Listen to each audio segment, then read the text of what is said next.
तकरीबन 2000 सालों पहले डीमन किंग ने गॉड के साथ पूरी दुनिया की मार रखी थी, पर तभी वो एक यूजलेस हीरो के हाथों से मारा गया। जब उसका पुनर्जन्म हुआ तब उसने बोला मेरा नाम देवी प्रसाद है, पर दुनिया वो उसे भूल चुकी थी। वो डिसाइड करता है कि वो अपनी नई जिंदगी में फ्लॉट्स को डेवलप करेगा। हम डीमन किंग एकेडमी के एंट्रेंस एग्जाम वाला दिन देखते हैं और वहाँ पर एक अजीब सी लड़की थी। उसके हाथ से नीचे हॉल टिकट गिर चुका था, पर तभी वहाँ पर एक चुम्बेश्वरी लड़का आता है और उसका नाम एनोस था। वो अपनी पुरानी जिंदगी में एक डीमन किंग था और काफी ज्यादा खतरनाक था। उसके बाद हम देखते हैं कि वो दोनों ही एंट्रेंस एग्जाम के अंदर जाना शुरू करते हैं, पर तभी उन लोगों को गेट पर एक अजीब सा बेवकूफ लड़का दिखता है। वो एनोस को बोलता है अबे लड़की बस कहाँ जा रहा है, पर एनोस उसे वैसा इग्नोर करता है जैसा कि तुम लोग सब्सक्राइब वाले बटन करते हो। उतने में हम देखते कि जो जैप होता है उसे अब काफी ज्यादा गुस्सा आ चुका था। वो अपने फायर मैजिक का यूज करने वाला था, पर तभी हम देखते कि एनोस वहाँ पर फूंक मार देता है और उसकी फायर मैजिक के साथ आती उसकी भी फट चुकी थी। उसके बाद वो लोग एंट्रेंस एग्जाम के अंदर जा चुके थे और फर्स्ट राउंड होने वाला है ड्यूल का। एनोस का पहला ओपोनेंट कोई और नहीं बल्कि वही बेवकूफ सा लड़का था और अब वो भी एनोस के साथ ड्यूल करने के लिए वहाँ पर आ चुका था। वो एक रॉयल खानदान से था। उसके बाद हम देखते हैं कि उन दोनों में ड्यूल तो बिल्कुल शुरू हो चुका था। उसके सामने कोई और नहीं बल्कि एनोस द डीमन किंग था। उसके बाद वो लोग आपस में लड़ाई करना शुरू करते हैं। जैप के पास 7 लेजेंडरी स्वॉर्ड में से एक स्वॉर्ड थी जिसमें से की आग जल रही थी, पर तभी एनोस एक बार वापस से फूंक मारता है और वो पूरी की पूरी आग तो एकदम भस्म हो चुकी थी। वो उस बेवकूफ लड़के को 100 बार बोलता है अबे गधे देख मुझे तेरे साथ बिल्कुल भी लड़ना नहीं है, पर वो गधा बिल्कुल भी नहीं मानता और बारी बारी करके उसे मारना शुरू कर देता है। एनोस को अब काफी ज्यादा गुस्सा आ चुका था। वो उस पर एक ही वार करता है जिससे कि उसके शरीर के एकदम चीथड़े चीथड़े हो चुके थे। और ये तो उसने अपने कोई पावर का भी यूज नहीं किया था, बल्कि ये तो सिर्फ और सिर्फ उसकी हार्ट बीट से हो रहा था। और अब जैक काफी ज्यादा घायल हो चुका था, इसीलिए एनोस को काफी ज्यादा गुस्सा आता है और वो एक चुटकी में ही उस बेवकूफ से लड़के को यमराज के पास फेंक देता है। पर अभी भी उसका मन नहीं भरा था, इसीलिए वो उसे मेडिकेट देता है और वापस से रिवाइव करता है। और वो उस बेवकूफ से लड़के को तकरीबन 100 बार ऐसा ही करता है। सबसे पहले वो उसे मारता और वापस से रिवाइव करता जब तक कि उसका मन नहीं भर जाता। पर आखिर में जाकर जैप अपने प्राणों की भीख मांगता है और जोर जोर से रोना शुरू कर देता है। और अब एनोस को भी उस पर काफी ज्यादा दया आती है और अब वो मान जाता है। और अब पूरी की पूरी एकेडमी उसके काफी ज्यादा खौफ में थी। उसके बाद हम लोग देखते हैं कि एंट्रेंस एग्जाम कब सेकंड लेवल आ चुका है और ये होने वाला है नॉलेज एग्जाम। उन लोगों के सामने एक क्वेश्चन आता है कि आखिरकार पुराना डीमन किंग कौन था। और जब वहाँ पर एनोस जाता है तो वो बोलता है तुम्हारा बाप यानी कि मैं था। उसके बाद वो अपनी एकेडमी से बाहर जाता है जहाँ पर कि उसे वापस से वही लड़की दिखती है जिसका नाम की मीशा था। और अब वो दोनों ही काफी अच्छे दोस्त बन चुके थे, इसीलिए एनोस उसके साथ प्लॉट डेवलप करने का सोचता है। वो सबसे पहले अपने टेलीपोर्टेशन मैजिक का यूज करता है और अपनी दोस्त को अपने घर ले आता है सिर्फ खाना खाने के लिए। पर तभी वहाँ पर एनोस की मदर काफी ज्यादा घायल हो चुकी थी क्योंकि उसे लग रहा था कि वो लड़की एनोस को उसे छीन लेगी। वो उसे पूछती है आखिरकार तुम्हें एनोस का क्या पसंद है। वो बोलती है स्वॉर्ड, मतलब कि उसका नेचर काफी अच्छा है। और अब एनोस की मदर ने भी मीशा को स्वीकार कर लिया था अपने बहू के रूप में। और हम देखते हैं कि अब एनोस और मीशा बाहर जाना शुरू करते हैं। और अब जो मीशा होती है वो भी एनोस को अपने पास के बारे में बताना शुरू करती है और अपनी फैमिली के बारे में भी। पर अचानक से हम देखते हैं कि वहाँ पर एक अजीब सा बैरियर बनना शुरू हो चुका था। वहाँ पर एक अजीब सा डीमन लॉर्ड आ चुका था और ये कोई और नहीं बल्कि जैप का बड़ा भाई था। इतने में हम देखते हैं कि जैप बकलोली करना वापस से शुरू करता है, पर उसका भाई उसे एकदम जोरदार बिजली का झटका देता है। अब एनोस को काफी ज्यादा गुस्सा आ चुका था, पर वो सोचता है कि अगर ये बच्चे बकलोली कर रहे हैं तो मैं भी इनके साथ बकलोली करने वाला हूँ। एनोस अपने शारिंगान को एक्टिवेट करता है और जो जैप का बड़ा भाई होता है वो उस पर एक मैजिकल स्पेल के मारने के लिए जाता है। पर वो मैजिकल स्पेल बिल्कुल भी कोई काम नहीं करती क्योंकि उस मैजिकल स्पेल को किसी और ने नहीं बल्कि एनोस ने अपने हाथों से खुद बनाया था, इसीलिए वो स्पेल उस पर वर्क ही नहीं नहीं करती, पर बदले में एनोस उसे एक बढ़िया सा गिफ्ट देता है। वो सबसे पहले उसके पास जाता है, अपने शारिंगान को एक्टिवेट करता है और सबसे पहले उसके छोटे भाई को ज़ॉम्बी में कन्वर्ट करता है। उसका छोटा भाई अपने बड़े भाई से अब काफी ज्यादा गुस्से में आ चुका था, इसीलिए वो छोटा भाई अपने बड़े भाई को बिल्कुल खत्म कर लेता है। हम देखते हैं कि एनोस अपनी डिमोनिक आई की एबिलिटी का यूज करता है और सबसे पहले उस पूरे के पूरे बैरियर को ही खत्म कर देता है। उसके बाद हम देखते हैं कि जो एनोस होता है वो उन दोनों भाई को वापस से रिवाइवल पॉइंट में जाकर रिवाइव कर देता है ताकि वो लोग वापस से जिंदगी में आ जाए। उसके बाद एनोस उन दोनों को काफी ज्यादा लेक्चर देता है, अरे तुम मेरे ही खानदान के हो, मैं ही पुराना वाला डीमन किंग था और तुम दोनों अब डीमन लॉर्ड बन चुके हो। यानी कि दोनों कोई और नहीं बल्कि एनोस के परपोते ही थे। उसके बाद हम लोग मिथिकल एज को देखते हैं कि जब एनोस अपने प्राइम फॉर्म में था वो उस वक्त का सबसे खतरनाक डीमन किंग था, पर अब वो जी कर काफी ज्यादा थक चुका है, इसीलिए वो सोचता है कि अब मैं लाइफ में कुछ तूफानी करूँगा। इसीलिए वो बोलता है, क्या तू ही है हीरो, आजा मुझे मार दे। वो सबसे पहले एक बैरियर को क्रिएट करता है ह्यूमंस के बीच में और डीमंस के बीच में। उसके बाद हम देखते हैं कि वहाँ पर हीरो उसे बीच में से ही चीर देता है और उसकी जिंदगी को टाटा गुड बाय कर लेता है। उसके बाद हम देखते हैं कि एनोस का पुनर्जन्म होता है और अब वो एक नई दुनिया में आ चुका है इसेकाई होकर, और अब उन लोगों का स्कूल का फर्स्ट डे शुरू हो चुका है। हमें पता चलता है कि एनोस का रैंक बिल्कुल कम आया है क्योंकि उसे नॉलेज एग्जाम में 0 प्राप्त किया है। हमें पता चलता है कि इस नई वर्ल्ड में कोई भी नहीं जानता कि पुराना डीमन किंग कोई और नहीं बल्कि एनोस था। इतने में हम देखते हैं कि वहाँ पर उन लोगों की प्लॉटेड टीचर भी आ चुकी थी जिसका नाम की एमिलिया होता है। एमिलिया एनोस को बोलती है, क्या तुम्हें कुछ आता है? उसके बाद एनोस वहाँ पर जाता है और उसे पूरी की पूरी स्पेल के बारे में सिखाता है क्योंकि स्पेल को किसी और ने नहीं बल्कि एनोस ने ही अपने प्राइम टाइम में क्रिएट किया था। उसी के साथ उनकी टीचर ये भी बोलती है कि आने वाले समय में तुम लोगों का ड्यूल टूर्नामेंट होने वाला है, तो जल्दी से मुझे बताओ कि आखिरकार तुम्हारी क्लास में से कौन कौन मॉनिटर बनने वाला है। सबसे पहले वहाँ पर एक अजीब सी सेक्सी सी लड़की आती है जिसका नाम की साशा था और दूसरा कैप्टन कोई और नहीं बल्कि एनोस होने वाला है। एनोस की टीम में सिर्फ एक ही थी जिसका नाम था मीशा और साशा के साथ पूरा का पूरा स्कूल था। हमें पता चलता है कि जो मीशा और साशा है वो दोनों तो जुड़वा बहने हैं। उसी के साथ साशा में काफी ज्यादा ईगो भी भरा पड़ा था। वो एनोस पर अपने शारिंगान का एक्टिवेट कर देती है और बोलती है, आ जाओ तुम मेरे साथ आ जाओ। पर जो एनोस का शारिंगान होता है वो तो कुछ ज्यादा ही खतरनाक होता है, यहाँ तक कि साशा की भी एकदम फट कर बिल्कुल 14 हो चुकी थी। उसके बाद हम देखते कि साशा तो एक बार फिर से एनोस से मिलने के लिए वहाँ पर जाती है और वो उसे बोलती है जो भी ड्यूल में हारेगा वो दूसरे का स्लेव बन जाएगा, और एनोस तो बड़े ही प्यार से एग्रीमेंट को मान जाता है। उसके बाद हम लोग एक हफ्ते बाद की स्टोरी देखते हैं जहाँ पर उन लोगों का ड्यूल मैच अब बिल्कुल शुरू हो चुका है।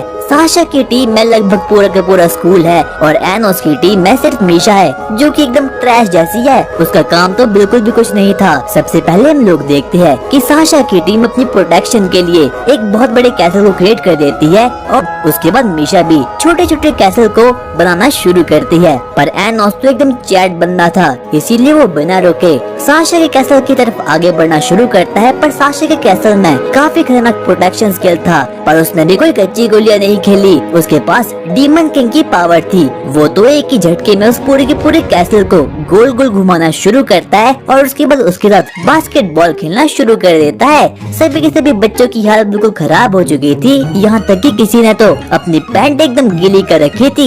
और उसके बाद वो सभी के सभी बच्चे एक बहुत बड़ी फायर को एनोस की ओर फेंक देते हैं, पर एनोस एकदम पिद्दी सी फायर को उन लोगों की तरफ फायर कर देता है और वो फायर कुछ ज्यादा ही खतरनाक थी। उन लोगों का पूरा बैरियर एकदम खत्म हो चुका था, यहाँ तक कि उन लोगों की मैजिकल स्पेल भी अब किसी भी काम की नहीं रहती, यानी कि वो लोग तो पूरी की पूरी तरह से एकदम हार चुके हैं। यहाँ तक कि हम देखते कि जो साशा होती है अब उसने भी अपने अंत को स्वीकार कर लिया था और वो मान जाती है कि वो एनोस की फ्रेंड बनेगी और साथ ही साथ में मीशा को अपना सिस्टर बना लेगी। और सबसे पहले उन लोगों की आंखें चमकती है और उसके बाद उन दोनों के दिल भी अब बिल्कुल मिल चुके थे और इस वाले ड्यूल को कोई और नहीं बल्कि एनोस की टीम जीती है। उसके बाद हम देखते हैं कि अगले ही रात एनोस उन दोनों बहनों को अपने घर ले जाता है सिर्फ खाना खाने के लिए, पर एनोस की मदर एकदम घबरा चुकी थी। उसे बिल्कुल भी समझ आता कि आखिरकार उसके बच्चे की स्वॉर्ड कितनी बड़ी है। उसके बाद हम देखते हैं कि वो लोग आगे बढ़ना शुरू करते हैं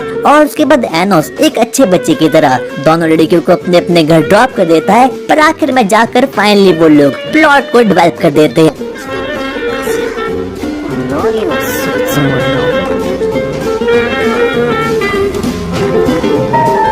पर एनोस काफी सख्त लौड़ा था, पर यहाँ पर अब वो पिघल चुका है। उसके बाद हम देखते हैं कि वो सभी के सभी लोग अब काफी अच्छे अच्छे दोस्त बन चुके हैं। उसके बाद हम देखते हैं कि जो मीशा होती है वो एनोस को बोलती है, आने वाले समय में मेरी बहन यानी कि साशा का बर्थडे आने वाला है, मुझे उसे कुछ देना है। और एनोस ने अपने मन में सोच लिया था कि मैं उसे स्वॉर्ड देने वाला हूँ। उनकी टीचर उन लोगों को बताती है कि आज की उन लोगों की सरप्राइज लेक्चर के लिए 7 डीमन एम्पायर में से एक नेक्रोन आने वाला है। और डीमन किंग एनोस को अपनी पुरानी बातें याद आती है, क्योंकि नेक्रोन उसका काफी अच्छा दोस्त था। यहाँ तक कि उसी ने ही नेक्रोन को बनाया था, पर पहले उसके टीचर ने बोला था एनोस कुछ बखेड़ा खड़ा मत कर देना। उसके बाद हम देखते हैं कि वहाँ पर डीमन एम्परर वहाँ पर आ चुका था, पर तभी वहाँ पर एनोस खड़ा होता है और बोलता है, और नूबड़े नेक्रोन क्या हाल चाल है, फ्री फायर में कितना केडी है तेरा। पर डीमन एम्परर को ऐसा कुछ भी याद नहीं था, इसीलिए एनोस उसके पास जाता है और उसे अपना फ्लैशबैक पूरे का पूरा याद दिलाता है।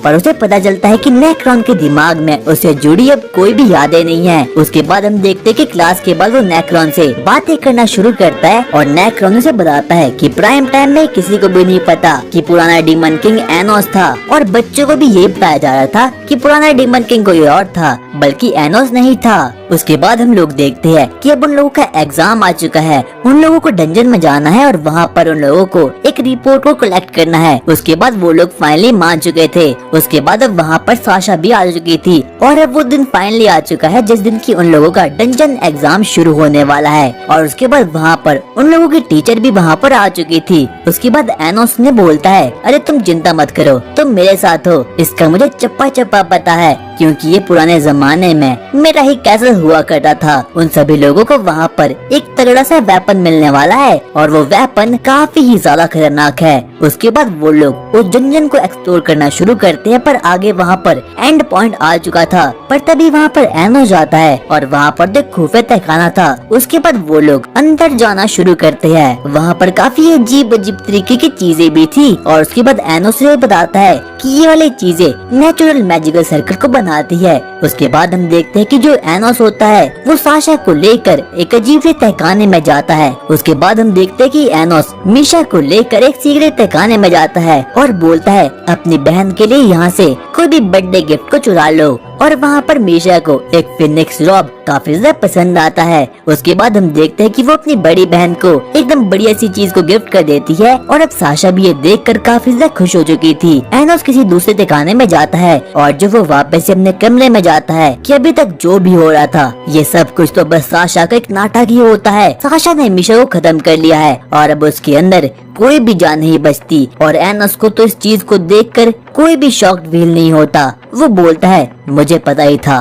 कि तुम ऐसा करने वाली हो। हम देखते कि जो साशा होती है उसमें काफी ज्यादा ईगो भरा पड़ा हुआ था और वो उसे पूरी की पूरी बातें बताती है कि जो मीशा है ये तो कुछ भी नहीं है, ये बस एक डॉल है और इसे तो बस फ्यूजन मैजिक से बनाया है और ये ज्यादा से ज्यादा सिर्फ और सिर्फ 15 साल ही जीने वाली है। उसके बाद जो साशा होती है वो वहाँ से भागना शुरू कर देती है, पर अचानक से जाकर एनोस उसे रोक देता है और बोलता है मुझे तुम्हारे प्लान के बारे में शुरुआत से ही पता था, क्योंकि जब भी तुम एक्साइटेड होती हो तब तुम्हारी आंखों में शायरिंग आना आता है, पर जब साशा ने तुम्हें गिफ्ट दिया तो तुम्हारे अंदर कोई इमोशन ही पैदा नहीं हुआ। और अब जो एनोस होता है वो मीशा को एकदम हील कर देता है और मीशा ये देखकर काफी ज्यादा शॉक्ड हो चुकी थी। वो तो एकदम डिप्रेशन में आ चुकी थी। उसे तो ये बिल्कुल भी विश्वास नहीं होता कि उसकी बड़ी बहन ने उसे मारने की कोशिश की है। और अब एनोस को भी पता चल चुका था कि जो मीशा है वो सिर्फ और सिर्फ अब 15 साल ही जीने वाली है, जाने की उसकी लाइफ तो बिल्कुल कम है। वो मीशा को बोलता है तुम्हें अपना लास्ट गिफ्ट क्या चाहिए,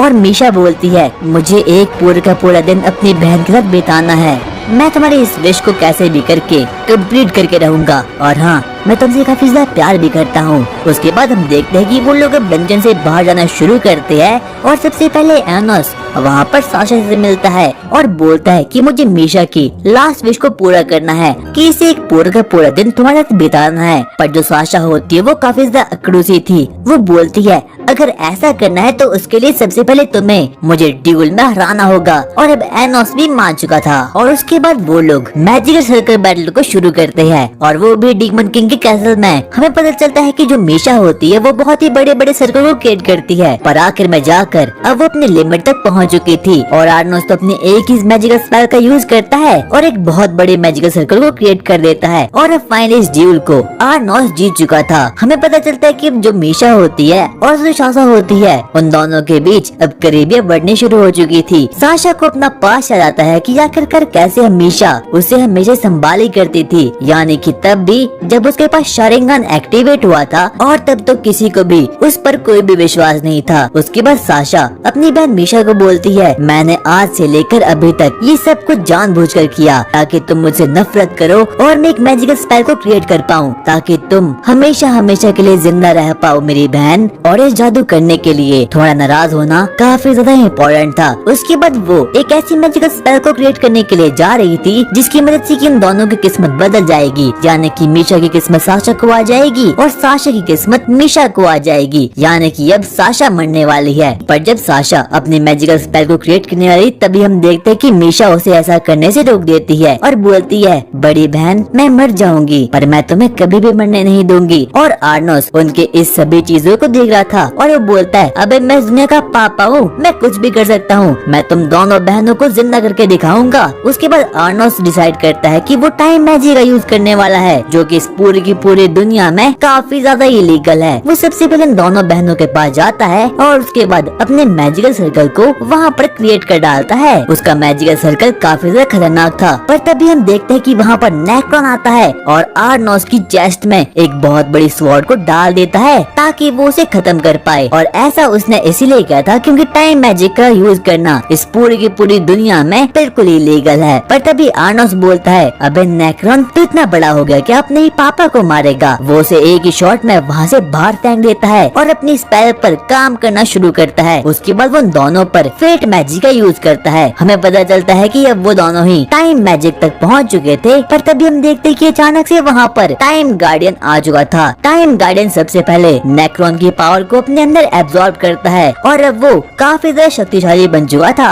उसके पास अब टाइम की अलग अलग पावर आ चुकी थी। आर्नोस उस पर अटैक करने की बहुत कोशिश करता है पर आर्नोस का एक भी अटैक उसे लग नहीं पाता और अब वो टाइम गार्डियन काफी ज्यादा बेहतरीन बन चुका था। वो एक के बाद एक करके उसकी शील्ड को ब्रेक करना शुरू करता है और आखिर में जाकर वो आर्नोस के पीछे से उसकी स्वॉर्ड को उसके मुंह में डाल देता है। पर आर्नोस एक डीमन किंग था और वो बोलता है तेरा पापा पीछे है और हाँ मेरा केडी फ्री फायर में साथ का था। और इस सुनकर नेक्रोन की भी एकदम फट चुकी थी, पर वो अभी भी नहीं मानता। वो टाइम मैजिक का यूज करता है और अब वो उसके बाद टाइम फ्रीजिंग मैजिक का यूज करता है जिसकी वजह से कि सभी की सभी चीजें बिल्कुल फ्रीज हो चुकी थी सिवाय आर्नोस के, क्योंकि जो आर्नोस है वो इमॉर्टल है। उस पर स्पेल का कोई भी यूज नहीं होता क्योंकि आधे से ज्यादा स्पेल तो उसने खुद ही बनाई थी। उसके बाद वो नेक्रोन के पास जाता है और बोलता है अबे पिद्दी से मैं तुझे एक ही शॉट में खत्म कर लूंगा। सबसे पहले अपने शारिंगन को एक्टिवेट करता है और उसके बाद नेक्रोन की चटनी मार देता है। उन दोनों बहनों के पास जाता है और अपने फेट मैजिक को यूज करता है और अब उसका फेट मैजिक एकदम खतरनाक हो चुका था और अब उसका फेट मैजिक फाइनली अब पूरा हो चुका था। वो टाइम से आगे पहुंच चुका था। उसके बाद वो लास्ट में जाकर टाइम गार्डियन को ही खत्म कर देता है। हमें पता चलता है कि वो एक बार फिर से रिवाइवल पॉइंट में जाकर नेक्रोन को वापस से रिवाइव करता है क्योंकि नेक्रोन बचपन में उसका चड्डी बड़ी था और बोलता है और नेक्रोन नूबड़े कैसा है। और उसके बाद आखिर में जाकर नेक्रोन भी उसे माफी मांग लेता है। और अब फाइनली आर्नोस ने कुछ इस प्रकार का जादू मंत्र कर लिया है जिसकी वजह से कि वो दोनों बहनें हमेशा ही जिंदे रहने वाली है, यानी कि उन दोनों की ह्यूमन वैल्यू तक। उसके बाद हम देखते हैं कि वो दोनों बहनों में कुछ ज्यादा ही प्यार होना अब शुरू हो चुका था।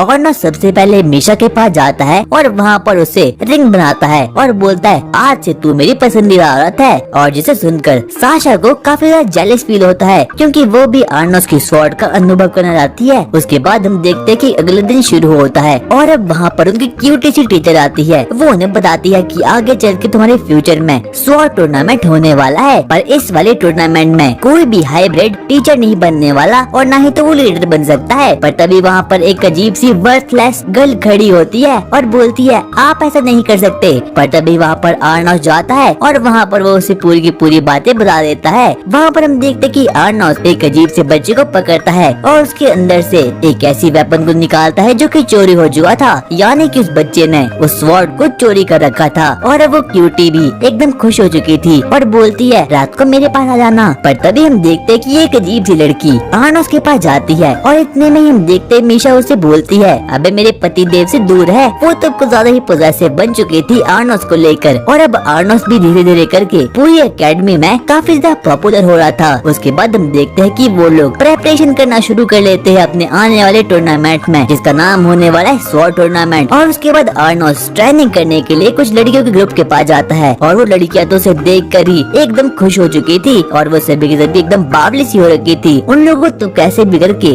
अब आर्नोस की स्वॉर्ड चाहिए थी। उसके बाद हम देखते हैं कि वो लोग स्वॉर्ड एग्जाम में पहुंच चुके थे, जहाँ पर उन सभी बच्चों को जमीन में से स्वॉर्ड को निकालना है और उनमें से हर कोई बच्चा एकदम वर्थलेस था, इसीलिए वो ऐसा बिल्कुल भी नहीं कर पाता, यहाँ तक कि साशा भी नहीं। पर तभी हम देखते हैं कि वहाँ पर कुछ डीमन एम्परर्स आ चुके थे। डीमन एम्परर्स काफी ज्यादा खतरनाक होते हैं और वो बोलते हैं जो कोई भी जमीन में से स्वॉर्ड को निकालेगा वही आने वाले स्वॉर्ड टूर्नामेंट में पार्टिसिपेट कर सकता है। पर तभी वहाँ पर आर्नोस की एंट्री होती है और वो बोलता है स्वॉर्ड आजा मेरे हाथ में, और वो स्वॉर्ड बिना रुके 2 सेकंड के अंदर ही आर्नोस भाई के हाथ में आ जाती है। और अब वो डीमन एम्पर जो होते हैं वो आर्नोस को देखकर काफी ज्यादा एक्साइटमेंट में आ चुके थे। पर तभी हम लोग देखते हैं कि उन लोगों की एकेडमी में एक अजीब सा ट्रांसफर बच्चा आ चुका है, उसका नाम रे है। और उसके बाद वो दोनों ही डीमन एम्पर रे से और आर्नोस से भिड़ना शुरू कर लेते हैं। पर रे और आर्नोस काफी ज्यादा शक्तिशाली थे, इसीलिए वो अपनी एक ही शॉट में उन दोनों को खत्म कर लेते हैं। उसके बाद रे आर्नोस के पास जाता है और बोलता है मैं तुम्हारी टीम का हिस्सा बना जाता हूँ, क्या मैं ऐसा कर सकता हूँ? पर आर्नोस उसके मुंह पर ऐसा करने से मना कर देता है। इतने में उनकी क्यूटी सी टीचर बोलती है एक रॉयल हाइब्रिड का वफादार कभी भी नहीं बन सकता।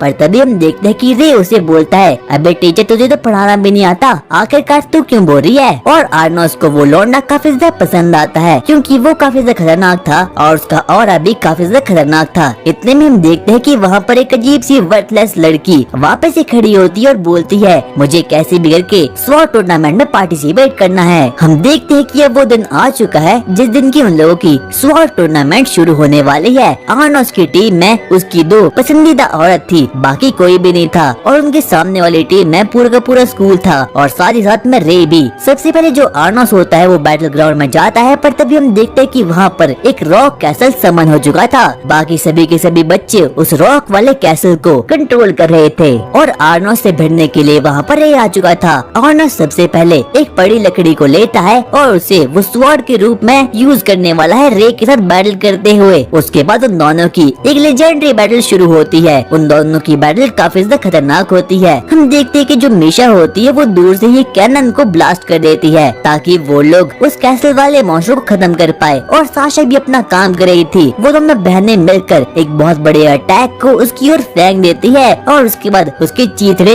उड़ा देती है। पर उस कैसल के पास एकदम रिजनरेशन पावर थी, वो तो बिल्कुल भी नहीं मरता। इतने में हम देखते हैं कि वहाँ पर एक अजीब सी लड़की आती है और वो साशा पर अटैक करना शुरू कर देती है। वही दूसरी तरफ हम देखते हैं कि जो रे होता है वो भी आर्नोस को काफी ज्यादा कड़ी टक्कर दे रहा था। और अब वहीं पर साशा ने भी अब अपने फिनिक्स रोब की पावर को वहाँ पर निकाल दिया था। वो अपने फिनिक्स रोब को वहाँ पर समन कर देती है। पर तभी वहाँ पर अब मीशा भी आ चुकी थी ताकि वो अपनी बहन को रोक पाए और उसकी मदद कर पाए। और अब उन दोनों के ऊपर ही तगड़ा सा अटैक होने वाला था। पर तभी हम देखते कि दोनों बहनें अपने पूरे के पूरे ऑरा को रिलीज करवाती है और एक ही शॉट में उन दोनों को बिल्कुल दूर दूर फेंक लेती है। और वही हम देखते कि पृथ्वी पूरी की पूरी डिस्ट्रॉय हो रही है रे और आर्नोस की अटैक से। उन दोनों की बैटल काफी ज्यादा खतरनाक हो रही है। रे भी बिल्कुल भी कमजोर नहीं है और आर्नोस तो है ही डीमन किंग। उन दोनों के बीच काफी कड़ी टक्कर होती है। दोनों के पास ही शारिंगन और ब्याकुगान था। वो एक के बाद एक करके एक दूसरे पर अटैक करना शुरू करते हैं और आखिर में जाकर रे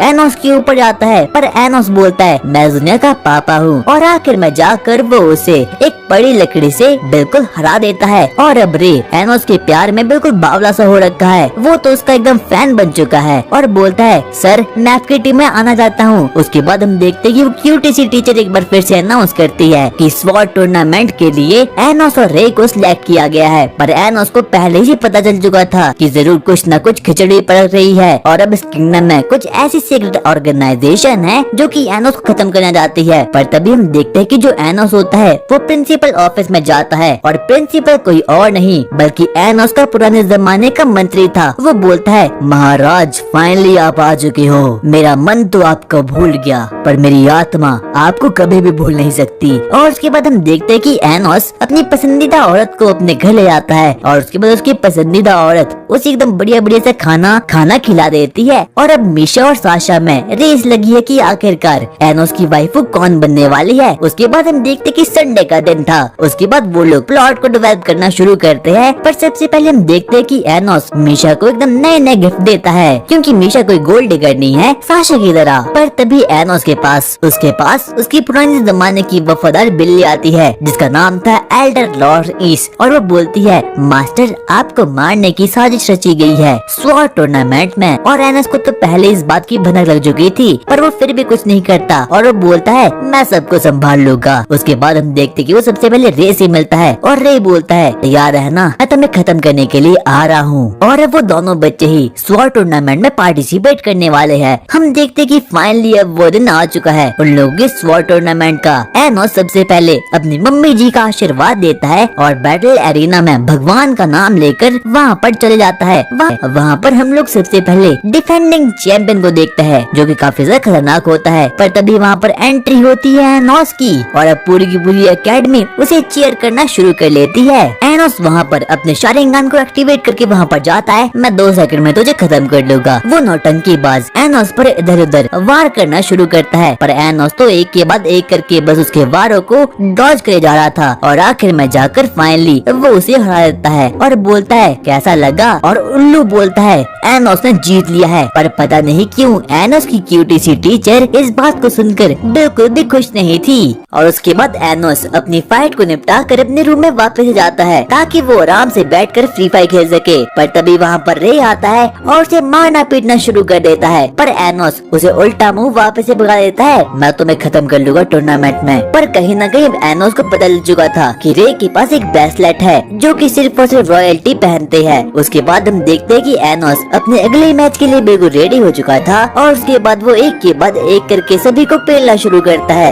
एनोस अपना हर एक मैच वापस से जीते जा रहा था। उसके बाद हम देखते कि शाम का वक्त था और अब एनोस के आज के मैच पूरे खत्म हो चुके थे। एनोस की मदर उसके पास जाती है और बोलती है, बेटा मुझे अपनी स्वॉर्ड दे दो। और उसके बाद उसकी मदर उसकी स्वॉर्ड को अपने घर ले जाती है। पर वहीं पर हम देखते हैं कि जो एनोस होता है वो मीसा को लेकर एक हॉस्पिटल में जाता है जहाँ पर की रे की मदर थी। उसे पता चलता है कि जो रे है वो रॉयल्टी का पपेट बन चुका है और उन लोगों के कहने पर ही उसने एनोस पर हमला किया था। और रे की मदर काफी ज्यादा बीमार है क्योंकि वो हाफ डेमन और हाफ स्पिरिट है, इसीलिए वो बीच में लटकी हुई है। और एनोस अपने मन में डिसाइड करता है कि वो कैसे भी करके रे की मदर को वापस से रिवाइव कर लेगा। पर उसके लिए उसे एक ऐसे मैजिक का यूज करना पड़ेगा जिसमें कि किसी दूसरे डीमन की लाइफ सोर्स का यूज होता है। उसके बाद वो मीसा को बना लेता है ताकि वो उसकी बॉडी को as a life source use कर सके और उसके बाद रे की मदर को वापस से जिंदा कर सके। और अब रे की मदर भी मान जाती है क्योंकि उसे अपने बेटे से काफी ज्यादा प्यार था।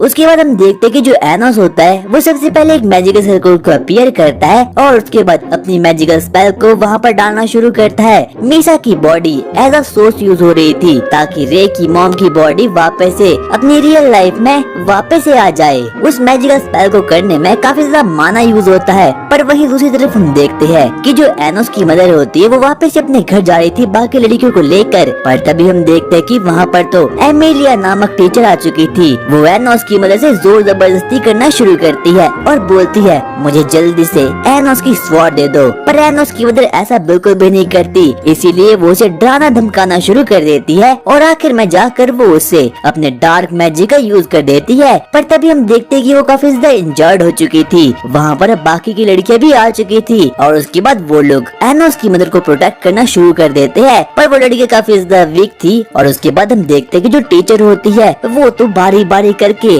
उसे पेलना शुरू करती है। अब वो टीचर काफी ज्यादा गुस्से में आ चुकी थी। उसका मानना ये था कि इस पूरे के पूरे यूनिवर्स में एक भी हाइब्रिड नहीं रहेगा और सभी के सभी सिर्फ रॉयल्टी ही रहने वाले हैं। वो एक बार फिर से उन्हें मारने की बहुत कोशिश करती है। पर तभी एक बार फिर से वहाँ पर लड़की आती है और अपने बैरियर मैजिक का यूज करती है। पर उन लोगों का बैरियर काफी ज्यादा वीक था, इसीलिए वो एकदम भुने हुए पॉपकॉर्न बन चुके चुके थे और अब वो लास्ट में जाकर एनोस की मदर पर अटैक करने वाली थी। पर तभी हम देखते हैं कि वहाँ पर एकदम एनोस बैडेस एंट्री लेता है और अपने शारिंगान से सबसे पहले उसे डराता है और उसके बाद अपनी मॉम की इंजरी को हील कर देता है और साथ ही साथ में बाकी लड़कियों को भी। उसके बाद वो टीचर को फ्रीज कर देता है और बोलता है तुम तो काफी ज्यादा बड़ी हो चुकी हो। उसके बाद सबसे पहले टेलीपोर्टेशन मैजिक का यूज करता है और उसे एक बहुत बड़ी एरिना में लाता है और उसे बारी बारी करके काटना पीटना शुरू कर देता है। और अब उसकी टीचर जोर जोर से चिल्लाना शुरू करती है और वो उसे बोलता है मैं तुम्हें तब तक मारता रहूंगा जब तक कि तुम मुझे डीमन किंग की तरह एक्नॉलेज नहीं कर देती। और लास्ट में जाकर वो बोल देती है मुझे माफ करना। पर एनोस लास्ट में जाकर उसे खत्म ही कर देता है। वो उसे एक बार फिर से रिवाइव कर देता है पर इस बार उसकी बॉडी बिल्कुल चेंज थी और वो बोलता है इस लाइफ में तुम अब हाइब्रिड के तौर पर जिंदा रहने वाली हो। पर तभी उसकी टीचर अपने आप को ही खत्म कर लेती है। पर तभी उसे पता चलता है कि एनोस का मैजिक काफी ज्यादा स्ट्रॉन्ग है, उसे अपनी पूरी की पूरी जिंदगी इसी बॉडी में बितानी पड़ेगी। पर तभी हम देखते हैं कि अब वहाँ पर रे भी आ चुका था। रे सबसे पहले मीसा को खत्म करने की कोशिश करता है ताकि वो एनोस को भी खत्म कर पाए। पर मीसा उसे बता देती है कि ये सब कुछ एनोस का प्लान था ताकि वो लोग रे की मदर को वापस से जिंदा कर पाए। पर रे को उन लोगों पर बिल्कुल भी कोई भी विश्वास नहीं था और उसके बाद रे वहाँ से भागना शुरू कर देता है। हम देखते कि एनोस भी वहाँ पर आ चुका था और अब नेक्स्ट दिन शुरू हो चुका था और आज के दिन ही उन लोगों का ड्यूल शुरू होने वाला है और जो कोई भी इस मैच को जीतेगा वो डीमन किंग का हकदार बन जाएगा। वो लोग सबसे पहले स्पिरिट ड्रेन ब्रेसलेट को पहनते हैं ताकि वो लोग अपने माना को एकदम रिड्यूस कर पाए और ताकि ये पृथ्वी बिल्कुल भी खत्म ना हो पाए। उसके बाद हम देखते हैं कि उन लोगों की एक लेजेंडरी बैटल शुरू हो चुकी थी। उन सभी की जो स्वॉर्ड होती है वो तो काफी ज्यादा खतरनाक होती है और एनोस को तो पहले से पता था कि जो रे है वो रॉयल्टी की ऑर्डर को फॉलो कर रहा है क्योंकि जो रे की मदर है वो काफी ज्यादा बुरी कंडीशन में है और वो कभी भी मर सकती है। इसीलिए ना चाहते हुए भी उसे एनोस को खत्म करना ही होगा ताकि वो अपनी मदर को वापस से जिंदा कर पाए। रे अपनी फुल पावर से उस पर अटैक करना शुरू करता है। उन दोनों की बैटल तो एकदम लेजेंडरी थी। वो एक के बाद एक करके एक दूसरे पर स्वॉर्ड मारना शुरू करते हैं और लास्ट में जाकर वो लोग एक बहुत बढ़िया सा अटैक करते हैं जिसमें कि एनोस अपने एक हाथ को खो देता है और अब रे की स्वॉर्ड एकदम टूट चुकी थी। पर तभी हम देखते हैं कि अचानक से वहाँ पर एक अजीब सा मैजिकल सर्कल एक्टिवेट हो चुका था। वहाँ पर जो उल्लू होता है वो ट्रांसफॉर्म हो चुका था और वो कोई और नहीं बल्कि एल्डर मेल्स में कन्वर्ट हो चुका था, यानी कि वही बुड्ढा जिसने कि एनोस को डीमन किंग के रूप में एक्नॉलेज कर लिया था। वो सबसे पहले एक पोर्टल को वहाँ पर निकालता है और वहाँ पर कुछ एल्डर एम्परर्स भी आ चुके थे ताकि वो एनोस की जिंदगी को खत्म कर सके। पर एनोस उन्हें सीधा ही एकदम पट्ट से हेडशॉट मार देता है। पर अब जो एल्डर होता है ये काफी ज्यादा खतरनाक बन चुका था। हमें पता चलता है कि एनोस ने रे का ब्रेसलेट भी एकदम खत्म कर लिया है और अब रे को रॉयल्टी के ऑर्डर को फॉलो करने की कोई भी जरूरत नहीं है। उसके बाद हम देखते हैं कि जो एल्डर मैन होता है वो सबसे पहले एक पोर्टल को ओपन करता है और रे की मदर को और रे को दोनों ही पोर्टल में वहाँ पर फेंक देता है और उस एल्डर मेल्स के पास डार्क माना था और डार्क माना इस पूरी की पूरी जिंदगी में काफी ज्यादा रेयर होता है और साथ ही साथ में सबसे ज्यादा स्ट्रॉन्गेस्ट भी। वो सबसे पहले एनोस पर अटैक करना शुरू करता है और एनोस के पास तो सिर्फ और सिर्फ एक ही हाथ है और साथ ही साथ में उसके हाथ में स्पिरिट ड्रेन ब्रेसलेट भी लगा है और अब तो उसका माना भी बिल्कुल भी अच्छा नहीं है और अब वो हार भी सकता है। और वो बुड्ढा तो एक के बाद एक करके अपने काले जादू से अटैक करना शुरू करता है। अब पूरी की पूरी पृथ्वी अंधकार से भर चुकी थी। वो रे और उसकी मदर पर भी अटैक करना शुरू करता है। पर तभी हम देखते कि एनोस और रे साथ में काम करते हैं पर उसका अभी भी कुछ भी नहीं बिगड़ता और रे अब मरने वाला था। पर तभी हम देखते कि रे की मदर उसके पास आती है और बोलती है बेटा मैं हमेशा ही तुम्हारे साथ रहने वाली हूँ। और अचानक से अब वो एक स्वॉर्ड में कन्वर्ट हो चुकी थी। वो स्वॉर्ड एक लाइटनिंग स्वॉर्ड थी और अब रे के पास अपना लाइटनिंग ऑरा आ चुका था। वो लाइटनिंग मैजिक का यूज करता है और डार्क मैजिक को एकदम तोड़ देता है और अब एल्डर मैन भी पूरी तरह से हार चुका था। वो सबसे पहले एनोस पर वापस से अटैक करना शुरू करता है क्योंकि जो उसके पास शक्तिशाली स्वॉर्ड थी वो काफी ही ज्यादा खतरनाक थी। वो एनोस को एक डार्क बैरियर में बंद कर लेता है और उसके अंदर पेलना शुरू कर देता है। पर एनोस को तो कुछ भी नहीं होता। वो सबसे पहले वहाँ से बाहर आता है और उसके बाद एल्डर मैल्स को खत्म कर लेता है। और एल्डर मैल्स के अंदर एक बहुत ही अजीब सा कीड़ा था और उसके बाद एनोस उस कीड़े को ही खत्म कर लेता है और वो बुड्ढा फाइनली अपने रियल होश में वापस से लौट चुका था। हमें पता चलता है कि ये सब कुछ कोई और नहीं बल्कि फेक डीमन किंग कर रहा है जिसका नाम है एनोस डेलेविया। पर जैसे तैसे करके एनोस ने अब सब कुछ सेट कर लिया है। हमें पता चलता है कि उसने तो डीमन एम्परर को भी वापस से सही कर लिया है। पर तभी हम देखते कि परछाइयों से एनोस को कोई न कोई तो अजीब सा आदमी देख रहा है। हमें पता चलता है कि उन दोनों के ड्यूल को एनोस जीत चुका है क्योंकि रेत तो एकदम निहत्था है और अब तो वो कुछ भी नहीं कर सकता। वो सबसे पहले स्पिरिट मैजिक का यूज करता है और साथ ही साथ में रिवाइवल मैजिक का भी यूज करता है ताकि वो रे की मदर को वापस से रिवाइव कर पाए। और अब फाइनली रे भी अपनी मदर को देखकर काफी ज्यादा खुश हो चुका था। पर तभी हम देखते हैं कि वहाँ पर प्लॉट को डेवलप करने के लिए साशा आ चुकी थी ताकि वो एनोस की स्वॉर्ड के साथ बिल्कुल खेल सके। पर एनोस उसे ऐसा करने के लिए साफ मना कर देता है। और अब उसके बाद हम देखते हैं कि उनकी एकेडमी में एक नई टीचर आ चुकी है जो कि उन लोगों को पढ़ाने वाली है और ये भी एकदम क्यूटी सी थी। उसके बाद वो उन्हें बताती है कि अब उनका डीमन समाज ह्यूमन रियल्म में जाने वाला है ताकि वो लोग वहाँ पर हीरो एकेडमी में जा पाए और वहाँ पर एक टूर्नामेंट है ताकि वो वहाँ पर पार्टिसिपेट कर पाए। जिस जगह पर एनोस रहता है वो डिमोनिक रेल्म है और वो लोग अब ह्यूमन रेल्म में जाने वाले हैं जहाँ पर की हीरोज रहते हैं। उसके बाद वो लोग सबसे पहले प्रेपरेशन करते हैं ताकि वो लोग वहाँ पर हीरो को मार पिटाई कर सके। हम देखते हैं कि रे, साशा और एनोस आपस में बैटल कर रहे थे कि आखिरकार कौन सबसे ज्यादा स्ट्रॉन्ग है। पर वो दोनों तो मिलकर भी एनोस के सामने बिल्कुल भी टिक नहीं पाते। हमें पता चलता है कि वहाँ का प्रिंसिपल सबसे पहले एनोस के पास जाता है। डीमन लॉर्ड, आपको हीरो एकेडमी में जाना ही होगा क्योंकि हमें पता है कि जो ह्यूमंस है वो फ्यूचर में जाकर हमसे लड़ने की कोशिश करने वाले हैं, इसीलिए आपको जाना ही होगा। हमें पता चलता है कि उसके अगले दिन एनोस हीरो एकेडमी में जाने के लिए बिल्कुल रेडी हो चुका था। वो सबसे पहले अपने टेलीपोर्टेशन मैजिक का यूज करता है और अपनी पसंदीदा औरतों को भी अपने साथ टेलीपोर्ट कर देता है। उसे पता चलता है कि जो ह्यूमन रियल्म है वो तो काफी बढ़िया है। वो सबसे पहले हीरो एकेडमी में जाता है और वहाँ पर उन लोगों का स्वागत एक क्यूटी सी लड़की करती है। वो काफी ज्यादा सुंदर थी। वो लोग अपने मन में सोचते हैं कि वो फ्यूचर में जाकर प्लॉट को डेवलप करने वाले हैं और साशा काफी ज्यादा जेलस फील कर रही थी। उसके बाद वो लोग हीरो एकेडमी के अंदर जाना शुरू करते हैं और वहाँ पर उन लोगों के प्रीवियस हीरो का निशान था जिसने कि एनोस को अपनी प्रीवियस जिंदगी में मारा था। और उसके बाद वो उन सभी को अपनी हिस्ट्री बताना शुरू करती है कि आखिरकार कैसे पुराने हीरो ने एनोस को खत्म कर लिया। पर तभी साशा बोलती है डीमन किंग कभी भी मरे नहीं थे, उन्होंने तो बस सैक्रिफाइस किया था। पर एनोस उसे चुप कर देता है और बोलता है अबे मुंह बंद कर ले अपना।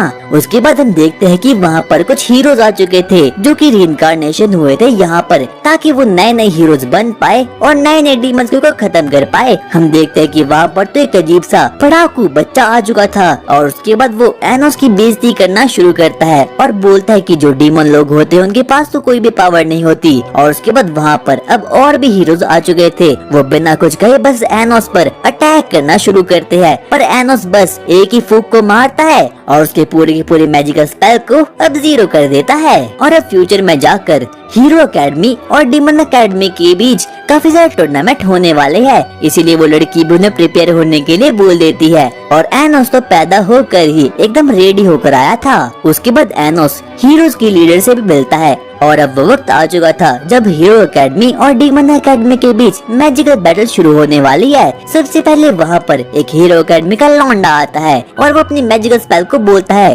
अंतर मंतर झूल झूल अंतर, और उसका मैजिकल स्पेल तो बड़े ही आराम से परफॉर्म हो चुका था। उसके बाद हम देखते हैं कि वहाँ पर डिमोनिक लड़का आता है पर उससे तो कुछ भी नहीं होता। पर एनोस बोलता है तुम लोग चीटिंग कर रहे हो, यहाँ पर तुम लोगों ने एंटी मैजिक स्पेल का यूज किया है। वो सबसे पहले वहाँ पर अपनी स्पेल को डालता है और बोलता है ये देखो तुम्हारा एंटी मैजिक स्पेल। और एनोस सभी के सभी हीरोज के सामने एक हॉली स्वॉर्ड को भी क्रिएट कर देता है। और अब कहीं न कहीं एनोस को भी बात पता चल चुकी है कि जो ह्यूमन एकेडमी है उन्हें कैसे भी करके डीमन किंग की एकेडमी पर वॉर करना है ताकि वो इस पूरी की पूरी यूनिवर्स को ह्यूमन का रेल्म बना पाए और हर एक डीमन को इस पूरी की पूरी जिंदगी से खत्म कर पाए।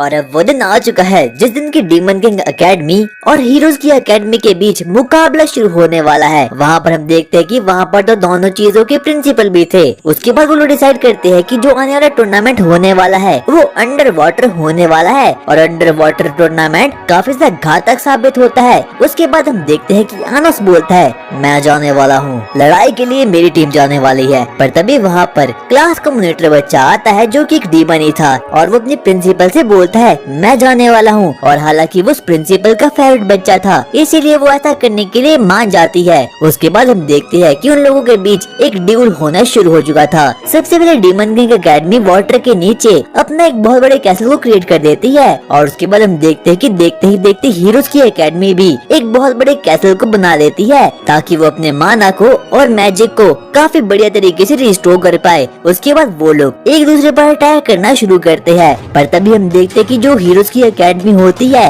वो तो एक के बाद एक करके उन पिद्दे से डीमन को बारी बारी करके खत्म कर रही थी और एनोस को भी पता चल चुका था कि जो हीरोज की एकेडमी है वो जरूर कोई न कोई चीटिंग कर रही है क्योंकि उन लोगों ने होली मैजिक का यूज किया है और अब जो भी समुद्र का पानी है वो होली हो चुका है और अब सभी के सभी हीरोज को एकदम इन्फिनिट सोर्स मिल रहा है एनर्जी का। और अब डीमन किंग एकेडमी के बच्चों की पैंट एकदम गीली हो चुकी थी। हम देखते हैं कि वहाँ पर कुछ हीरोज आ चुके थे और उन हीरोज की शील्ड काफी ज्यादा खतरनाक होती है क्योंकि उनके पास इन्फिनिट माना था। उसके बाद वो लोग ट्रायंगुलर मैजिक का यूज करते हैं और डीमन किंग एकेडमी के बच्चों के कैसल को पूरी की पूरी तरह से उड़ा देते हैं। पर तभी हम देखते हैं कि हीरो एकेडमी का टीचर बोलता है तुम तो बिल्कुल भी खतरनाक नहीं हो मेरे बच्चे, तुम्हें 2 सेकंड के अंदर ही खत्म कर लेंगे। डीमन किंग एकेडमी की टीचर उन लोगों को बचाने के लिए समुद्र में उतरने वाली थी पर तभी एनोस उसे रोक लेता है और बोलता है क्यूटी मैं जाने वाला हूँ। वो अपने मैजिक का यूज करता है और बारी बारी करके हर एक डिमोनिक बच्चे को समुद्र से बाहर निकाल देता है और उन लोगों की कंडीशन बिल्कुल भी सही नहीं थी। प्रिंसिपल उन लोगों को हील करने की बहुत कोशिश करती है पर वो लोग ऐसा बिल्कुल भी नहीं कर पाते। क्लास मॉनिटर अभी भी अपनी अकड़ में था और वो बोलता है एनोस तुम मुझे हील मत करना, मैं मर जाऊंगा पर मैं तुमसे हील नहीं होऊंगा। उसके बाद वो एनोस को पूरी की पूरी बातें पढ़ना शुरू करता है कि आखिरकार कैसे जो हीरो एकेडमी के बच्चे हैं वो चीटर्स है क्योंकि उन लोगों ने चीटिंग का यूज किया है उन लोगों को हराने के लिए। यहाँ तक कि वो रोना भी शुरू कर लेता है पर वो बोलता है ना मुन्ना ना रोते नहीं है, मैं तेरा बदला जरूर लूंगा। वो सबसे पहले हीरो एकेडमी के पास जाता है अब तुम लोग मुझसे ड्यूल करने वाले हो। वो एक एटॉमिक स्लैश का यूज करता है और सबसे पहले समुद्र के पूरे पानी में से मैजिक को एब्जॉर्ब कर लेता है और अब तो वहाँ पर कुछ भी बचा नहीं था। उसके बाद वो सबसे पहले वहाँ पर एंटर होता है और उन लोगों को चुनौती देना शुरू करता है। हम देखते हैं कि अब सभी के सभी हीरोज भी एकदम बावले से हो रखे हैं। उन लोगों को तो कैसे भी करके उस डीमन को खत्म करना है। एनोस सबसे पहले अपने उसी बॉम्ब का यूज करता है पर उन लोगों का बैरियर इस बार काफी ज्यादा खतरनाक था। पर तभी हम देखते हैं कि वहाँ पर 4th रीइंकार्नेशन ऑफ हीरो वहाँ पर आ चुकी थी जिसका नाम था जेनस। जेनस काफी ज्यादा खतरनाक होती है। वो पहली बार एनोस के पूरे अटैक को भस्म कर लेती है और अब एनोस भी काफी ज्यादा एक्साइटेड हो चुका था हीरोज एकेडमी के बच्चों को पेलने के लिए। वो सबसे पहले वहाँ पर टेलीपोर्ट हो चुका था मीशा को लेकर और हम देखते हैं कि जो मीशा होती है उसे काफी ज्यादा दिक्कत आ रही थी वहाँ पर सांस लेने में पर तभी एनोस उसे हील कर देता है। मीशा उसके बाद अपनी रिंग की पावर का यूज कर और देखते ही देखते वो वहाँ पर बहुत से कैसल को क्रिएट कर देती है। उसके बाद हम देखते हैं कि वहाँ पर सभी के सभी रीइंकार्नेटेड हीरो वहाँ पर आ चुके थे और उसके बाद वो लोग मीशा पर अटैक करना शुरू करते हैं पर तभी एनोस उनके रास्ते में आ चुका था पर वो लोग एनोस को ही ट्रैप करने की कोशिश करते हैं पर एनोस भाई काफी ज्यादा सख्त लौंडे थे। वो एक के बाद एक करके अपने एटॉमिक बॉम्ब का यूज करते हैं और एक के बाद एक करके हीरो को पेले जा रहे थे। हम देखते कि वहाँ पर पूरी की पूरी डिस्ट्रक्शन हो चुकी थी और इतने में ही सभी के सभी हीरोज अचानक तरीके से ऑटो हील होना शुरू हो चुके थे। पर तभी हम देखते कि वहाँ पर अब साशा भी आ चुकी थी वॉर में पार्टिसिपेट करने के लिए। वो टूर्नामेंट अब धीरे धीरे करके एक वॉर में तब्दील हो रही थी। सभी के सभी हीरोज अपनी पूरी जी जान लगा लेते हैं डीमंस को खत्म करने के लिए और यहाँ तक कि कोई डीमंस भी बिल्कुल कम नहीं थे। एनोस सबसे पहले उनमें से एक हीरो को घायल कर देता है और उसके बाद अपने शारिंगान की मदद से दूसरे हीरोज को भी खत्म करने की बहुत कोशिश करता है। उतने में हम देखते कि वहाँ पर रे भी आ चुका था और रे तो एक बच्चे का हाथ ही एकदम तोड़ देता है। और अब हम लोग देखते हैं कि जो डीमन लोग होते हैं वो हीरो पर धीरे धीरे करके काफी ज्यादा भारी पड़ रहे थे। उन लोगों के पास चाहे जितनी भी स्वॉर्ड हो और अब वो लोग डीमन लोगों का कुछ भी बिगाड़ नहीं पाते। हम देखते हैं कि अब वहाँ पर एनोस भी आ चुका था और एनोस तो बारी बारी करके सभी के धज्जे उड़ाना शुरू करता है। इतने में देखते कि एनोस से भिड़ने के लिए वहाँ पर दो सबसे सुपीरियर वाले हीरोज वहाँ पर आ चुके थे, जिनके पास ट्रिपल एस रैंक की पावर्स होती है। और एनोस तो उन लोगों से अकेले ही भिड़ना शुरू कर देता है। पर एनोस का जो बैरियर था वो काफी ज्यादा ही सही था, उससे तो कुछ भी नहीं होता और वो लोग बारी बारी करके बस उस पर मारना शुरू करते हैं। पर एनोस को उन लोगों का बिहेवियर बड़ा ही अजीब लगता है, क्योंकि वो लोग एकदम एनपीसी की तरह अटैक करना शुरू करते हैं और ऐसा लग रहा था कि उन लोगों के पास अपनी कोई बॉडी ही नहीं है, वो तो बस बिना रुके मशीन्स की तरह उस पर अटैक करने वाले हैं। पर तभी हम देखते हैं कि जो एनोस होता है उस पर एक अजीब सी लड़की अटैक करना शुरू करती है। वो उस लड़की के प्लॉट्स को छू लेता है और उसके अंदर से आवाज आती है, मैं एलनोर बोल रही हूँ, प्लीज मुझे बचाओ एनोस और टेम्पल में आ जाओ मीशा को लेकर। हम देखते हैं कि जो मीशा होती है वो टेम्पल में आगे बढ़ना शुरू करती है। पर तभी वहाँ पर अचानक से हीरोज का मास्टर वहाँ पर आ चुका था और अचानक से वो मीशा को एक के बाद एक करके अपनी स्वॉर्ड से मारना शुरू करता है और आखिर में जाकर उसे खत्म करने वाला था। पर तभी वहाँ पर अचानक से एनोस आ चुका था और वो एक ही झटके में उसे वहाँ से भगा देता है और उसके बाद मीशा को हील करना शुरू कर देता है। उसके बाद सबसे पहले अपने शारिंगान को एक्टिवेट करता है और उससे वापस से रिवाइव करता है और बोलता है, मुझे जल्दी से बताओ आखिरकार यहाँ पर चल क्या रहा है। और वो उस टीचर को एक बहुत बड़े मॉन्स्टर में कन्वर्ट कर देता है। वो सोचता है कि अब वो एनोस को खत्म कर सकता है, पर एनोस एक डीमन किंग था, वो तो इन चीजों से बिल्कुल भी डरता नहीं। पर तभी हम देखते हैं कि वो अपनी पावर को एक्टिवेट कर देता है और बोलता है, मेरे हीरोज सभी के सभी डीमंस को खत्म कर लो। और अब हम लोग देखते हैं कि जो सभी के सभी हीरोज होते हैं उन लोगों का ब्रेन वॉश हो चुका है और वो तो बस बिना रुके हर एक डीमन किंगडम पर अटैक करना शुरू कर देते हैं। और जो हीरोज का प्रिंसिपल होता है उसका एक ही मकसद था कि उसे कैसे भी करके वॉर की शुरुआत करनी है और अब वो हो चुकी है। पर एनोस उसे ऐसा करने से रोक देता है और उसके कोर को ही बिल्कुल खत्म कर देता है और उसके बाद वो अपनी पसंदीदा औरत को लेकर वहाँ से जा रहा था। पर तभी हम देखते हैं कि वो एक अजीब से रूम में पहुँचता है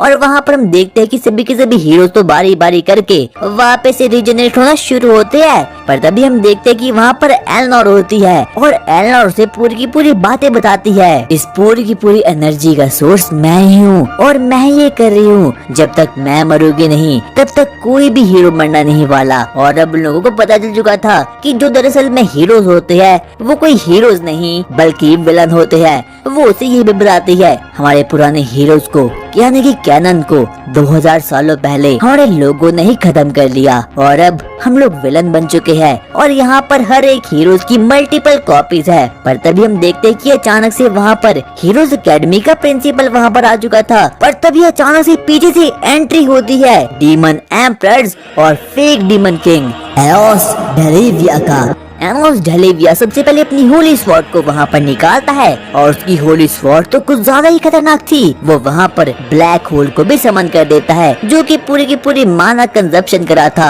और अब वहाँ पर कोई भी अपने मैजिक का यूज नहीं कर सकता। हम देखते कि जो एनोस डेलिविया होता है उसके पीछे काफी सारे डीमन एम्परर्स भी थे और उसके बाद एनोस डेलिविया पर मारना शुरू कर देता है। पर अचानक से एनोस डेलिविया वहाँ से बिल्कुल टेलीपोर्ट हो चुका था। पर तभी हम देखते कि वहाँ पर हमें प्रिंसिपल की हेलोग्राम इमेज दिखती है और वो अपने लोगों से बोला था, डीमन लोगों ने हम पर फिर से अटैक कर दिया है और अब वॉर की शुरुआत होने वाली है। इतने में हम देखते कि जो फेक डीमन किंग होता है एनोस डेलिविया उसका भी हेलोग्राम वहाँ पर आ चुका था और वो भी बोलता है, तुम ह्यूमंस को मैं बारी बारी करके खत्म कर लूंगा और वापस से वही क्रांति लाऊंगा जो कि मैंने 2000 सालों पहले लाई थी। और ये तो बिल्कुल एकदम फेक होता है। उसके बाद हम देखते कि जो एनोस होता है वो वापस से अपने प्रिंसिपल से मिलता है जो कि डम्बलडोर होता है और उसके बाद वहाँ पर साशा, मिशा, रे और बाकी बच्चे भी आ चुके थे और अब उन लोगों का एक ही मकसद है कि उन लोगों को कैसे भी करके इस वॉर को रोकना है जो कि हीरोज और डीमंस के बीच में हो रही है, क्योंकि उन लोगों को पता है कि वॉर से कभी भी किसका अच्छा नहीं होता और एंड रिजल्ट इसका बहुत बुरा आने वाला है। हम देखते कि रे तो बारी बारी करके सभी को पेले जा रहा था और जो एनोस डेलिविया की आर्मी होती है वो भी बॉर्डर पर जाना शुरू करती है ताकि वो हर एक हीरो के किंगडम्स को बिल्कुल खत्म कर ले। पर तभी हम देखते कि वहाँ पर एनोस आ चुका था और बारी बारी करके उनकी आर्मी को पेलना शुरू करता है। वो तो बिल्कुल भी किसी पर तरस नहीं दिखाता और एक के बाद एक करके सभी को पेलना शुरू करता है। डम्बलडोर भी बड़े ही अच्छे तरीके से उसकी पूरी की पूरी मदद कर रहा था और साथ ही साथ में उसके काफी सारे दोस्त भी उसकी मदद कर रहे थे। और उसके बाद हम देखते हैं कि जो एओस डेलिया होता है वो हीरोज को मारने के लिए वहाँ पर जाने वाला था, पर तभी अचानक से वहाँ पर एक अजीब सा ब्लैक बैरियर समन हो चुका था। ये एनोस का काम था और उसके बाद एओस डेलिया अपनी होली स्वॉर्ड को निकालता है और एनोस पर मारना शुरू कर देता है। और एनोस भी बिल्कुल कम नहीं था, वो अपने शारिंगान को एक्टिवेट करता है और बोलता है, आखिरकार तुम हो कौन? तुम फेक डीमन किंग हो। और उसके बाद उसे पता चल चुका था कि जो एओस डेलिया यानी कि फेक डीमन किंग है वो कोई और नहीं बल्कि रे है। अबे नौटंकी, मुझे ये बता कि आखिरकार तुमने ऐसा क्यों किया? और उसके बाद वो से अपनी पूरी की पूरी बैक स्टोरी बताना शुरू करता है। मैं कोई और नहीं बल्कि 2000 सालों पहले जो हीरो था मैं वही हूँ। मैं यहाँ पर इसेकाई हो गया क्योंकि मुझे अपने ही लोगों ने मार दिया और उसी दिन से मैंने सोच लिया कि मैं एक फेक डीमन किंग बनूंगा और मैं तुम्हारी तकदीर को ही बिगाड़ लूंगा एनोस। मैं नहीं चाहता कि तुम डीमन किंग बनो और इसीलिए मैंने ये पूरा का पूरा प्लान रचा ताकि मैं इस पूरी की पूरी दुनिया का फेक डीमन किंग बन जाऊं और तुम्हारे लिए मैं कुछ भी ना छोड़ सकूं। और अब एनोस को भी धीरे धीरे करके रे का पूरा प्लान समझ आया था और जो रे होता है वो तो दिल टूटा हुआ आशिक होता है, इसीलिए वो ये पूरे के पूरे कारनामे करा था। और अब उन लोगों में फाइट होना शुरू हो चुकी थी। जो रे के एनर्जी सोर्स है वो टोटल है 10 और अगर एनोस को उसे खत्म करना है तो सबसे पहले उसे उन 10 एनर्जी सोर्स को बिल्कुल खत्म करना होगा, जो कि काफी ज्यादा भयंकर चीज होने वाली है। पर एनोस भी डीमन किंग था, वो अपनी डीमन किंग शक्तियों का यूज करता है और एक के बाद एक करके उसके सोर्स को खत्म करना शुरू करता है। और अब लास्ट में जाके उसके सिर्फ 2 सोर्स बच चुके थे और अब अंत में जाकर उसका सिर्फ और सिर्फ एक ही सोर्स बच चुका था। अचानक से रे वहाँ से नीचे गिर जाता है पर तभी वो हीरो अपने दोनों के दोनों होली स्वॉर्ड को एकदम एक्टिवेट कर देता है। अब उसे कैसे भी करके एनोस की जान को ले रहा था। एनोस भी बदले में उसके ऊपर एक उल्का पिंड को समन कर देता है, पर बदले में रे अपनी स्वॉर्ड की तरह से उसे मार देता है और उसके दिल को फाइनली खत्म कर देता है। अब एनोस का सोर्स एकदम खत्म हो चुका था और अब वो भगवान को प्यारा हो चुका था। पर ये सब कुछ एनोस का एक प्लान था। उसने लोगों को मास्क लगाकर ये जताने की कोशिश की कि डीमन एम्परर अब इस पूरे के पूरे वर्ल्ड से जा चुका है और हीरो ने उसे खत्म कर लिया है ताकि इस पूरे के पूरे वर्ल्ड में पीस बना रहे। और अब सभी लोग मान चुके थे कि जो डीमन एम्परर है वो काफी ज्यादा बुरा था और वो एक विलन था और अब इस पूरे वर्ल्ड में पीस बने रहेगी। वो बोलता है मैंने उसे खत्म कर दिया और अब पूरे के पूरे वर्ल्ड में शांति बने रहेगी। पर तभी हीरोज का हेड मास्टर एकदम बावला हो रखा था। वो उसके अंदर से एक अजीब सी मैजिकल स्पेल एकदम एक्टिवेट हो चुकी थी और अब वो बिल्कुल बावला सा हो रखा था। अचानक से सभी के सभी हीरोज अकेडमी के लॉन्डो पर भी एक मैजिकल स्पेल एक्टिवेट हो चुकी थी। वो सभी के सभी लोग एकदम ब्लास्ट होना शुरू हो चुके थे। हम देखते कि जो हीरोज का हेड मास्टर होता है वो अपनी जान दे बैठता है, पर बदले में वहाँ पर एक अजीब सा आदमी समन हो चुका था। वहाँ पर समन हो चुका था द ओल्ड कमांडर जरगा और ये वही कमांडर था जिसने कि अपनी पुराने समय में हीरो को बीट्रे किया था। जब रे उसे देखता है तो एकदम बावला सा हो रखा था। वो उसे बोलता है मैं तुम्हें खत्म कर लूंगा। पर ओल्ड कमांडर जरगा भी काफी ज्यादा खतरनाक था। इतने में वहाँ पर मीशा और साशा आती है और अपने मैजिकल कोड को एक्टिवेट करती है ताकि वो उस कमांडर को सील कर सके। पर ओल्ड कमांडर जरगा की पावर काफी ज्यादा खतरनाक होती है। वो उन पर अटैक करना शुरू करता है पर उन्हें कुछ भी नहीं होता। बदले में ही हम देखते हैं कि जो हीरोज अकेडमी के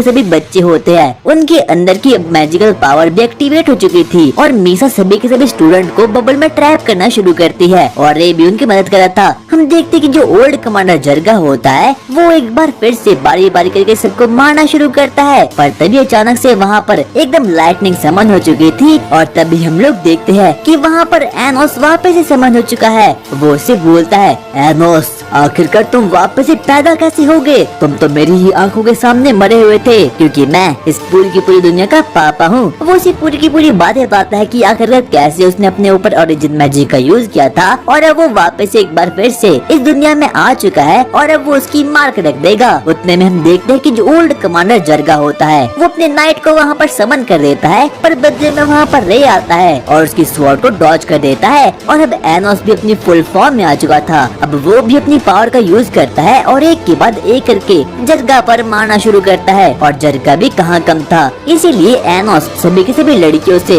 हीलिंग स्पेल को लेता है और उनकी हीलिंग मैजिक का यूज करता है। उसके बाद हम देखते हैं कि ओल्ड कमांडर जरगा उन लोगों पर स्वॉर्ड की बारिश करना शुरू करता है। पर तभी वहाँ पर बाकी लोग आ चुके थे, साथ साथ में वहाँ पर मेलविस भी आ चुका था, यानी कि वही बुढ़ा। उसके बाद एनोस बोलता है मैं तो जब खत्म करने वाला हूँ। उसके बाद एनोस और रे अपने दोनों के दोनों स्वॉर्ड को एकदम कंबाइन करते हैं और एक ही शॉट में ओल्ड कमांडर जरगा को खत्म कर देते हैं और फाइनली पूरी की पूरी दुनिया एकदम पीस में रह सकती है। तभी हम देखते हैं कि मीशा और साशा जल्दी से अपने प्लॉट मास्टर के पास आती है और बोलती है मास्टर हमें प्लॉट को डेवलप करना है।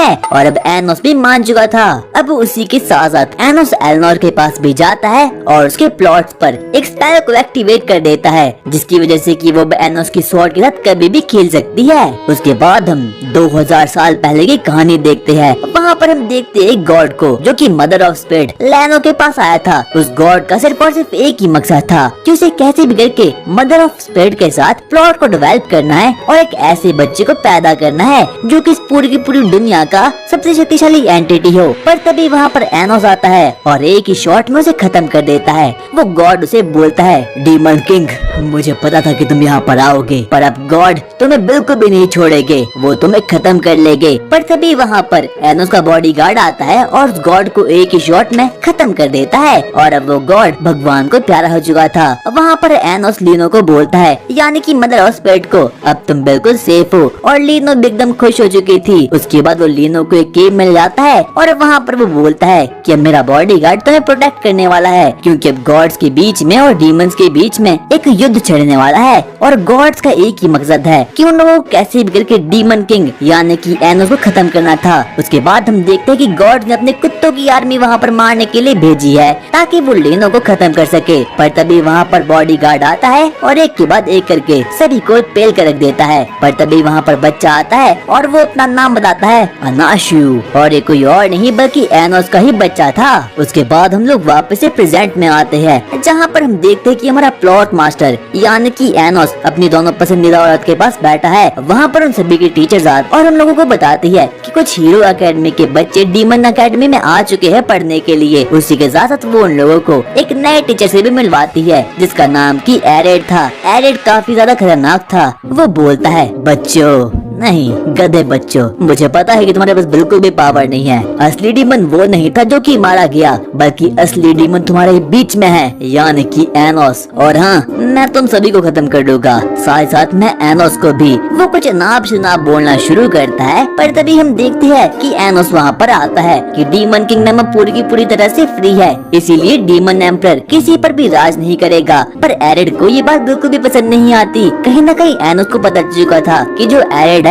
वो कोई डीमन नहीं है बल्कि वो तो एक गॉड है और वो ऐसा प्रिटेंड कर रहा है जैसे कि वो एक डीमन है। एरिड अपनी पावर को एक्टिवेट कर देता है और सभी के सभी बच्चों को चोक करना शुरू करता है। पर तभी एनोस को काफी ज्यादा गुस्सा आ चुका था। वो अपनी स्वॉर्ड को निकालता है और बोलता है देख बेटा यहाँ से निकल जा। पर एरिड उसकी बातों को नहीं मानता और बोलता है अगर तूने मुझे खत्म किया तो ये पूरी दुनिया खत्म हो जाएगी। पर एनोस को इन बातों से कोई भी फर्क नहीं पड़ता, इसीलिए वो एक ही शॉट में एरिड को खत्म कर देता है और वापस से रिस्पॉन्ड कर देता है और अब बोलता है बोलो बेटा आपका पापा कौन है। और यहाँ तक कि एरिड भी एनोस की पावर से काफी ज्यादा सदमे में आ चुका था। हम देखते कि डीमन किंग एकेडमी में पढ़ने के लिए वहाँ पर एल्नोर और देशिया भी आ चुकी है। पर अब उन लोगों को ये बात पता चल चुकी थी कि इस एकेडमी में चाइल्ड ऑफ गॉड पैदा हो चुका है और वही एनोस को खत्म करने वाला है। इसीलिए एनोस जल्दी से हेड मास्टर यानी कि डम्बलडोर से मिलने के लिए वहाँ पर जाता है। पर तभी वो देखता है कि किसी ने उसे खत्म कर लिया है। अब वहाँ पर हम एक अजीब सी लड़के को देखते हैं जिसका नाम था जीक, और ये कोई लड़का नहीं था बल्कि खुद देख गॉड की वेसल थी। मैं तुम्हारा ही इंतजार कर रहा था। मैंने बारी बारी करके तुम्हारे हर एक दोस्त को खत्म कर लिया है और यहाँ तक कि मीसा के दिल को किसी ने खत्म कर लिया है। उसके बाद हम देखते हैं कि डीमन किंग एकेडमी में काफी गॉड्स ने वहाँ पर रेड कर दी है। वहाँ पर हम एक गॉड और वहाँ पर हम एक और गॉड की वेसल को देखते हैं जिसका नाम की ज़ेब्रो था। ज़ेब्रो जिन और जेशिया पर अटैक करना शुरू करता है और बाकी हीरो एकेडमी के बच्चों को ज़ॉम्बी में कन्वर्ट करता है। ज़ेब्रो का एक ही मकसद है कि उसे कैसे भी करके कुछ डीमन मजगत प्लॉट को डेवलप करना है और एक ऐसे बच्चे को पैदा करना है जो कि इस पूरे के पूरे वर्ल्ड का सबसे खतरनाक एंटिटी हो। और वहीं हम देखते हैं कि मीशा और साशा को भी रिंको नाम की गॉडेस ने अपने ट्रैप में ट्रैप कर दिया है और अब वो सभी के सभी लोग बिल्कुल फंस चुके हैं। हम देखते हैं कि एनोस के सामने वो ज़ीक नाम का गॉड उसे नाप शनाप बकना शुरू करता है और बोलता है चाइल्ड ऑफ गॉड इस पूरी दुनिया में समझ हो चुका है और अब वो तुम्हें खत्म कर लेगा। क्यों ना हमें गेम खेले, मैं तुम्हें चांसेस दूंगा और तुम्हें पता लगाना है कि आखिरकार वो चाइल्ड ऑफ गॉड कौन है जिसके पास की तुम्हारे जैसी ही पावर है और एक दिन वो तुम्हें खत्म कर लेगा। हम देखते हैं कि एनोस मेलविस को वापस से रिवाइव करने की कोशिश करता है पर वो उसकी स्पेल को एकदम नलीफाई कर देता है और बोलता है नहीं, पहले तुम्हें मेरे साथ गेम खेलनी होगी। उसके बाद वो लोग कॉन्ट्रैक्ट को साइन करते हैं और अब वो लोग गेम खेलना शुरू करते हैं। और वहीं हम देखते हैं कि गॉड मीसा के पास आ चुका है और वो मीसा पर अटैक कर रहा है क्योंकि उन लोगों को लग रहा था कि चाइल्ड ऑफ गॉड कोई और नहीं बल्कि मीसा ही है और उन लोगों को कैसे भी करके उसके सोर्स को लेना है ताकि वो सभी के सभी गॉड काफी ज्यादा पावरफुल बन पाए। पर तभी वहाँ पर रे आता है और उसे प्रोटेक्ट कर देता है अपनी शील्ड की वजह से। पर जो गॉड रे से लड़ रहा था वो काफी ज्यादा शक्तिशाली था, इसीलिए वो उसे बिल्कुल भी खत्म नहीं कर पाता। और वहीं दूसरी तरफ हम देखते हैं कि ज़ेब्रो नाम का गॉड रिन और जैशिया पर अटैक करना शुरू करता है। उसने सभी के सभी लोगों को ज़ॉम्बी में कन्वर्ट कर दिया है। मैं सबसे पहले तुम्हें खत्म करूंगा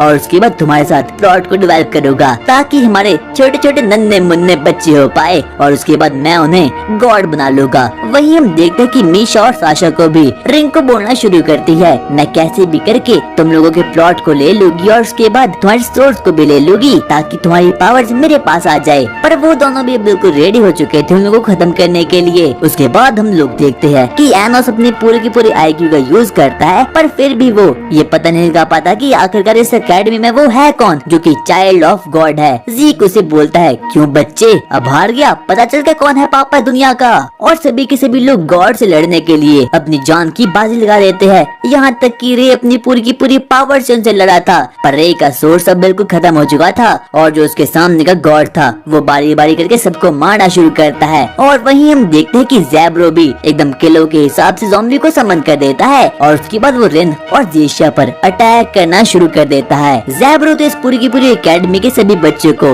एकदम डीमन में कन्वर्ट करा था और ज़ॉम्बी में कन्वर्ट करा था। वहीं हम देखते हैं कि रिंग को भी बारी बारी करके साशा और मीशा को खत्म करना शुरू करती है। वो सबसे पहले अपने ऊपर बैरियर स्पेल को एक्टिवेट कर देती है और उसके बाद साशा को खत्म कर देती है। अब साशा के पास बिल्कुल भी माना नहीं बचा था इसीलिए वो कुछ भी नहीं कर पाती। उसी के साथ अब वो मीशा को भी खत्म कर देती है। वहीं हम देखते हैं कि एनोस को अभी भी समझना था कि आखिरकार असली चाइल्ड ऑफ गॉड है तो है कौन। ज़ीक उसे बोलना शुरू करता है चाइल्ड ऑफ गॉड कोई और नहीं बल्कि मीशा है। पर एनोस को अभी भी ये भरोसा नहीं होता कि वही चाइल्ड ऑफ गॉड है। वो बोलता है मुझे पता है कि तुम मेरे साथ गद्दारी कर रहे हो और मीशा तो बिल्कुल भी चाइल्ड ऑफ गॉड नहीं हो सकती। ज़ीक उसे बोलता है अब बहुत हुआ, तुमने बहुत गलत जवाब दे दिए। उसके बाद वो एनोस को अटैक करना शुरू करता है। वो सबसे पहले कुछ और गॉड को समन कर देता है और उसके बाद एनोस पर अटैक करना शुरू करता है। हम देखते हैं कि वहाँ पर मेलफिस एकदम खत्म हो चुका था और अब वो सभी के सभी लोग एनोस पर अटैक करना शुरू करते हैं क्योंकि ज़ीक को ये लग रहा था कि गेम हारने के बाद अब एनोस के पास कोई मैजिकल पावर नहीं बची। पर तभी हम देखते हैं कि जो मेलफिस होता है वो वापस से समन हो चुका होता है। और वहीं दूसरी तरफ हम देखते हैं कि अब मीशा भी एकदम बावली सी हो रखी है। उसका माना एकदम ओवरफ्लो होना शुरू हो चुका होता है। वो एक पूरी की पूरी सिटी को समन कर देती है और उसके बाद रिंको के ऊपर पूरी की पूरी सिटी को एकदम फेंक के रख देती है। यहाँ तक कि रिंको को भी समझना था कि आखिरकार अभी अभी ये हुआ क्या, पर उसके पास अब बिल्कुल भी माना नहीं बचा था इसलिए वो बेहोश हो जाती है। वहीं दूसरी तरफ हम देखते हैं कि अब रेन ने भी अपनी पूरी की पूरी पावर का यूज कर दिया है और अब फाइनली उसने भी उस गॉड को एकदम खत्म करके रख दिया है। उसके बाद हम ज़ीब्रो को देखते हैं जो कि बोल रहा था तुम मुझे कभी भी हरा नहीं सकते। पर तभी हम देखते हैं कि रिन और जेशिया अपने दोनों मैजिक को कंबाइन करती है और उसके बाद ज़ीब्रो को मैजिक को एकदम खत्म कर देती है और अब उन लोगों ने भी फाइनली ज़ीब्रो को खत्म कर लिया है। और वहीं हम देखते हैं कि एनोस बोलता है मुझे पता है कि तुम्हारे पास बिल्कुल भी पावर नहीं है पर तुम्हें सोच समझकर फैसला लेना चाहिए क्योंकि तुम्हारे सामने कोई आम आदमी नहीं बल्कि डीमन किंग था। जब मैं पहली बार तुमसे मिला तो मैंने चुटकी बजाते ही मेलफिस को वापस से समन कर दिया था। उसके बाद हम देखते हैं कि एनोस उसे खत्म कर देता है और ज़ीक को अपना पेट बना देता है। और अब हम लोग देखते हैं कि अब सभी के सभी गॉड्स वहाँ से जा चुकी है। इतने में रे एनोस के पास आता है और उसे एक स्वॉर्ड को दे देता है। उसके बाद एनोस बची हुई स्वॉर्ड के पार्ट को उसके साथ अटैच करता है और अपने डार्क मैजिक का यूज करता है और अब एनोस की वो स्वॉर्ड वापस से समन हो चुकी है जो कि वो तकरीबन 2000 सालों पहले यूज करता था। उसके बाद हम देखते हैं कि अब नया दिन शुरू हो चुका होता है। वहाँ पर वही उनका टीचर आता है जिसका नाम की एरेड था। वो उन्हें बोलता है, मैं तुम लोगों को एक नया मिशन देता हूँ। अब तुम्हें कैसे भी करके स्पेड फॉरेस्ट में जाना होगा और वहाँ पर लीनो स्पेड को ढूंढना होगा। और वही हम देखते हैं कि वहाँ पर अब बाकी लड़के भी आ चुके थे, पर तभी हम लोग देखते हैं कि गली में एक अजीब सी लड़की पर काफी सारे गुंडे अटैक कर देते हैं। पर तभी वहाँ पर एनोस आता है और सभी लोगों को वहाँ से फेंक देता है। उस लड़की का नाम लीना था।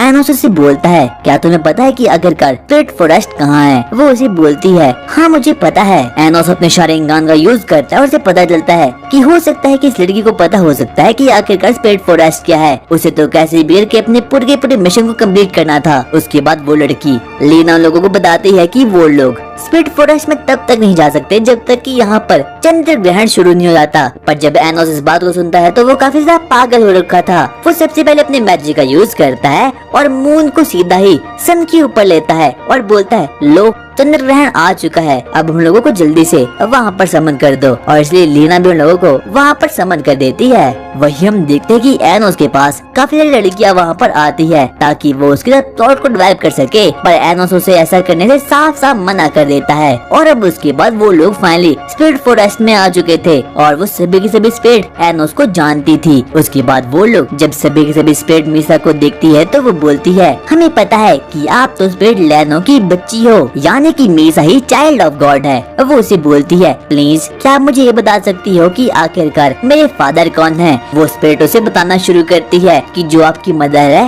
वो मर चुकी है। और जैसे ही मीसा उन लोगों से अपने फादर के बारे में क्वेश्चन करती है तो वो लोग एकदम डर चुके थे और बोलती है, नहीं हम आपको ऐसा बिल्कुल भी नहीं बता सकते। उसके बाद वो लोग आगे बढ़ना शुरू करते हैं और अब एनोस को कहीं न कहीं पता चल चुका था कि पूरी की पूरी चीजों में कुछ न कुछ तो घपला जरूर है। उसके बाद वो लोग चलते चलते एक अजीब सी ट्री के पास पहुंच चुके थे। वहाँ पर अंदर से एक अजीब सा डीमन आता है जिसका नाम था गॉड डैलो। उसके बाद गॉड डैलो अपने बाकी मेंबर्स को भी वहाँ पर समन कर देता है, किंग ऑफ कर्सेस को और किंग ऑफ नेदर को। और यही वो टीन का डब्बा था जिसने किजीक और बाकी गॉड्स को डीमन किंग एकेडमी में भेजा था ताकि वो सभी के सभी लोग डीमंस को खत्म कर पाए। उसके बाद वो उसे बोलता है, एनोस अब मैं तुम्हें खत्म करने वाला हूँ। पर तभी हम देखते हैं कि वो पूरी की पूरी जगह एकदम सील हो चुकी थी। वहाँ पर स्पेड गार्डियन समन होता है और वहाँ पर वो बोलता है, अब तुम लोगों को यहीं पर रहना होगा। हम देखते हैं कि वहाँ पर तो स्पेड गॉड आ चुका है एक पेड़ में बनकर। वो उन लोगों को बोलता है कि अब तुम लोग स्पेड स्कूल बिल्डिंग में रहने वाले हो और जब तक तुम यहाँ से ग्रेजुएट नहीं हो वाले तब तक तुम लोग यहाँ से बाहर नहीं निकल सकते।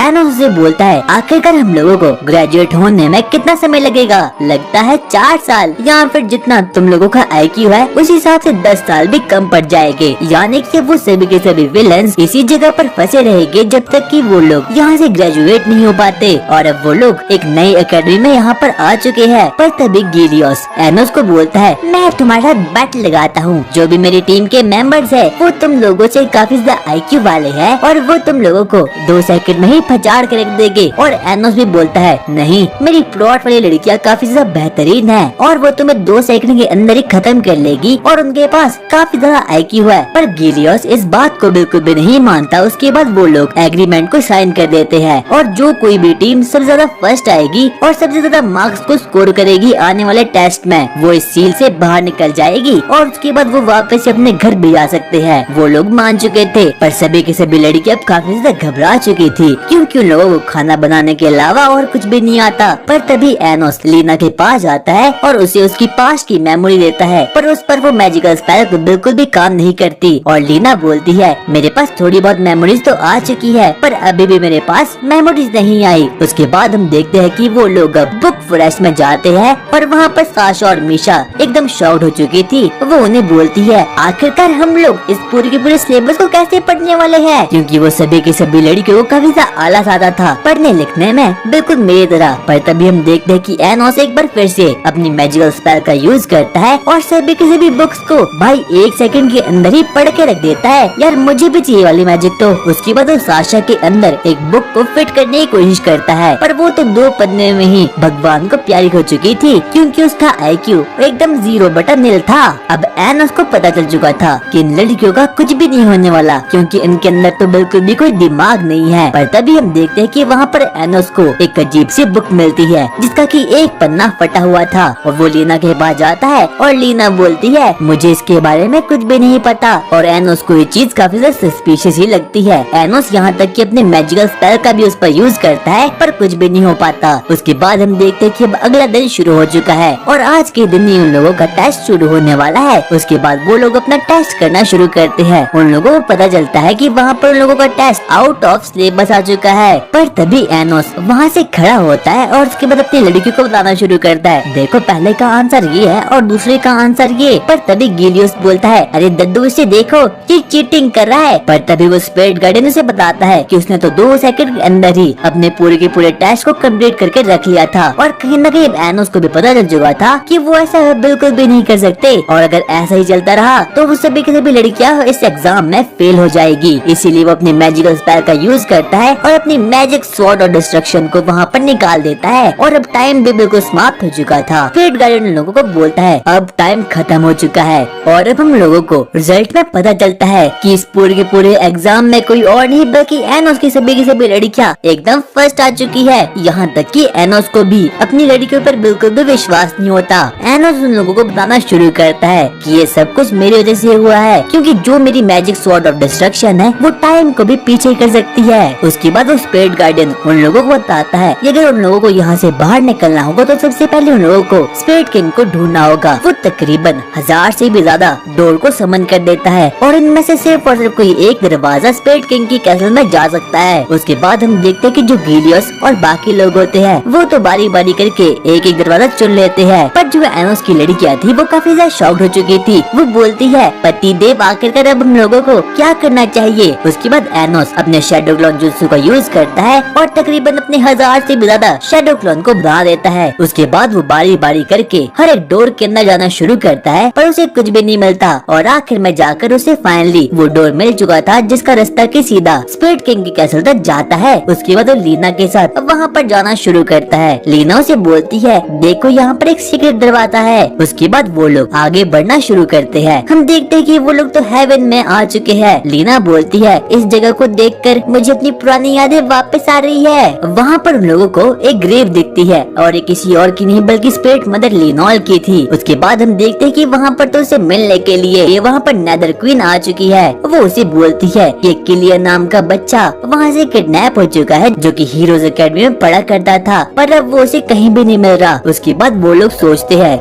कैसे भी करके स्पिरिट किंग को ढूंढना होगा। उसके बाद वो लोग अपने सफर को कंटिन्यू करते हैं, और उसके बाद नेदर क्वीन से एनोस को पता चलता है कि जो स्पिरिट किंग है वो कोई और नहीं बल्कि एओस डेलिया है, और यहाँ तक कि उसे किंग ऑफ कर्जेस और किंग ऑफ नेदर भी समन कर रहे हैं। इसीलिए एनोस को कैसे भी करके उसके पास जाना था और उसे मिलने के लिए जाना था, क्योंकि उसने एओस डेलिया को पहले भी कहीं देख रखा था। और वहीं हम देखते हैं कि वो निब्बा और निब्बी यानी कि रे और मीसा अब फाइनली हेवन में जा चुके हैं, और उन लोगों को फाइनली स्पिरिट किंग के कैसल का दरवाजा मिल चुका है। पर तभी उनके सामने एक बहुत ही खतरनाक वुल्फ समन हो चुका था। वो एक डायनामिक इलेक्ट्रिक वुल्फ था, और उसके बाद वो लोग फाइनली अब स्पिरिट किंग के कैसल तक पहुंच चुके थे। वो लोग आगे आगे बढ़ना शुरू करते हैं, पर तभी वहाँ पर एओस डेलिया समन हो चुका था। एओस डेलिया उन लोगों को बोलता है मैं तुम्हारा इंतजार कर रहा था, मैं बारी बारी करके तुम लोगों को खत्म कर लूंगा। उसके बाद एओस डेलिया अपने मैजिकल स्पेल की पावर का यूज करता है, और एक के बाद एक करके वहाँ पर काफी सारी स्वॉर्ड को समन कर देता है, और रे को कहता है तुम इनमें से सिर्फ और सिर्फ एक ही वेपन को चूज कर सकते हो